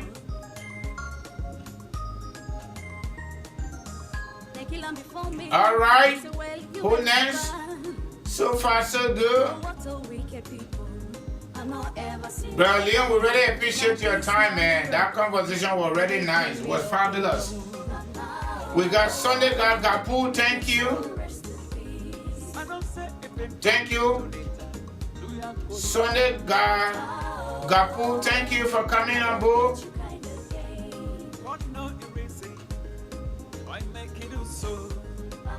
Sister Double Helena, thank you.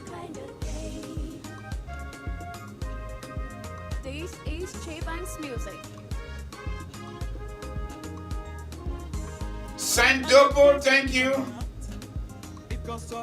He said we should leave the war business. The people not living the war behavior. So we're not living the war business until they leave the war behavior.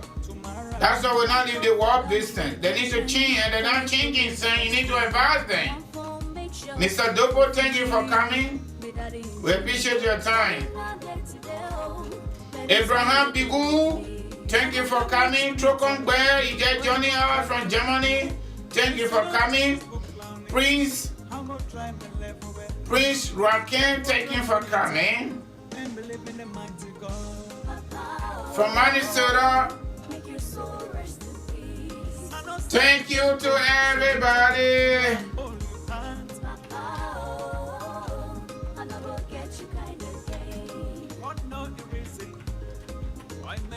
so. Papa, oh, I no go get you kind of day. Papa, oh, make your soul rest in peace. Papa, oh, may your soul rest in peace. All right. Papa, oh, may your soul rest in peace. Those of you that understand music, you already know what that is, okay? So, like I said, Kangoma Multi-Services, consulting, family-based immigration services, and income tax. All right. Call them also, we can do your paperwork for you, okay? I posted the number already, our agency numbers. That's all I put there so we can have, you don't have to read too much these days. That is it. All right, so folks, like I said, don't hold it personal. It is a political conversation. Don't take it personal. Keep yourself free, okay? Keep yourself free. Talk a little more if you can talk. For us, we are trained talkers, okay? We are. We will talk. We're not keeping it in our stomach. We will talk. Some people, they don't like it. Even my cultural people, my traditional people from local country, they don't like it. But guess what? Everybody different. This is my own nature. Okay? Just, you know, keep it going. The Liberia matter here, we gotta talk it. This Liberia here gotta be better before someone retire from this country and get out of the depression country. America going to do no favor for me. They got an interest here. That's why they keep allowing us to come. It is not a bad idea. But why we recreate our own country? What is the big deal? America make their country attractive and make the system with the way for everybody that's sick to be better. You think I get this out to say there to pull on data? No. Rwanda fought war even more brutal than our war. And one of the participants became the leader of the country. They have gone so far, probably 100 years ahead of us. What wrong with Liberia? And what wrong with Liberians, especially our leaders, our political leaders? You go to Liberia, people tell you, say, oh, this is Liberia. And so, that's the only place on planet Earth people do things differently against themselves. So we are in the business of recreating that country. Reconstruction, not just the physical infrastructure, but the mindset. The mindset in our governance space by our political leaders. That is our single interest. And the army and the police and the entire security apparatus should not be loyal to one so-called president who is doing wrong. They should be loyal to the country because either the country represents the people or the people represent the country. That is why it is. One man can go, one woman can go today, tomorrow, but the country will still be there because the people will still be there. Liberian people don't do bad to vote for George Weah. They're not bad to do. Why he is treating us this way to a point where he's going to chase our grandma and our grandparents. Like we saw in the former Chief Justice. A professional woman for over 30 years in the professional environment. And she was treated the way she was treated. And today that woman living in fear. It's like doing the rebel day, the rebel miss you. Those of us that were down there. The rebel tabe some people, or the tabe put a mark on your skin. We had a gentleman in Kolahun district that they almost called it true, but they didn't call it, had a big mark on him. You lose your spirit. You lose your spirit, my people. I'm real. These people open women's stomach because they were pregnant. I'm not making it up. That's what we did. And people didn't just get out to do that though. Something happened. And that thing that happened continue to happen. It continue to build up, continue to build up. We need to stand up to it. We need to say no to our leaders. We can no more resort to going to where we came from. And some of us, when we finish with this conversation, we sleep good. We meet outside there. After this show, I'm a different person. I don't keep anything in my stomach.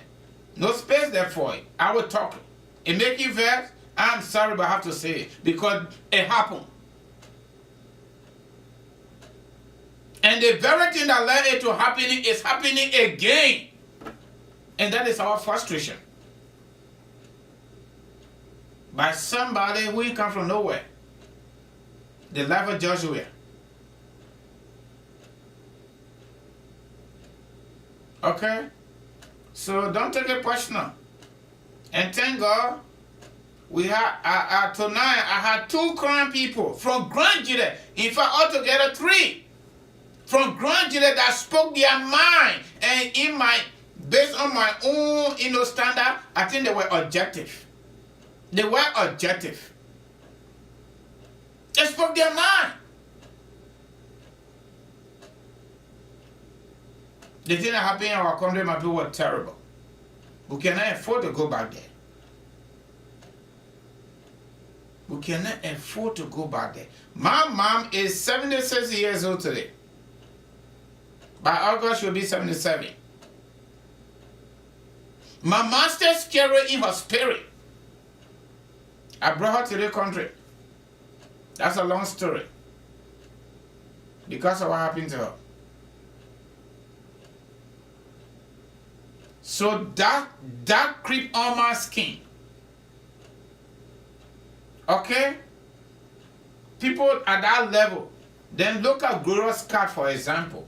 Former Justice Minister, former Chief Justice, former Senator. And they can corner her to that level because of individual political interest. They got problem with her. For what? That could be my mom or grandma. And it could be yours too. How you going to feel? How you going to feel when leaders do that behind the scene in the name of politics and all their political leaders, they're making it with kakalika. Look at Moba Moru, for example. So they're telling or they're insinuating that this woman built a cartel in her own home to abuse her own, in fact, to murder her own daughter. That's what they're telling us. My people, use your mind. Use this guy. Is that possible? The glorious car of that statue that will put cartel or criminal in her house and murder her own daughter. She pay her school fee from way kindergarten all the way they get coming to graduate from college and kill her. That's what Moba Moru is telling us. Because the trivialized reality. Just because of Joshua. That's it. And this is the same thing that happened yesterday. Everybody was around Sammy and Joe telling him what they did not need to tell him. They needed to tell him the truth. They didn't do it. They didn't see it with Charles Taylor. They needed to tell him the truth. They didn't do it. They were praise singing them. And because of their proximity and their position as our leaders, they brought the country into chaos that led to destruction of lives and property. Okay? My age group, 45 years, 46, all the way coming to 50 years old, we didn't see nothing good in our country. We did not see anything good. Some of us, we just got blessed by God. We will have been killed. All my grandparents, they killed all of them. I'm going to tell you this. I was there in Lehuma, okay? Lehuma, Kulahun, District of Fakande. Kulahun people under my voice, they know what I'm talking about. We don't want it. Because be desperate, myself will jump. And that anger, I'm taking everything to it. I'll take everything to it. No mercy. When we die, we'll go and tell God what we did. That's what I talk. I talk and let it go. Let's make it better. Let us make it better. If we want to hold people accountable, let's hold them accountable. If we cannot hold the people accountable that carry on that, then our government, our leaders, our political leaders need to change for the better. Because alone they're not changing. Our Liberian people say, when snake boil you, when you see worrying, got it wrong. The thing that happened to us yesterday, when we see a creeping small, not even fire yet, I just smoke, those of us that live it, we get scary. And that's why we send it out, this caveat, so that our leaders can try their possible best to desist from the practice of the past, ugly practice of the past. All right, folks? You're thinking, yeah, the way we say in Liberia. Let God bless all of us. And we ask our God to save our state and our country. Thank you. Have a nice night, nice morning, nice evening, depending where you are. I see you when I see you. By the grace of God, we'll be here tomorrow. We have another fascinating conversation. Tomorrow, when I'm not here, at least I play my part. If it's the only thing I gotta do, I'll do this. In addition to our Western Union, our money grant, we send it to them, to our people. That's it. Everybody can be president, everybody can be senator, everybody can be representative. Some people just gotta be like me. All right? So you're thinking, yeah? You're good night.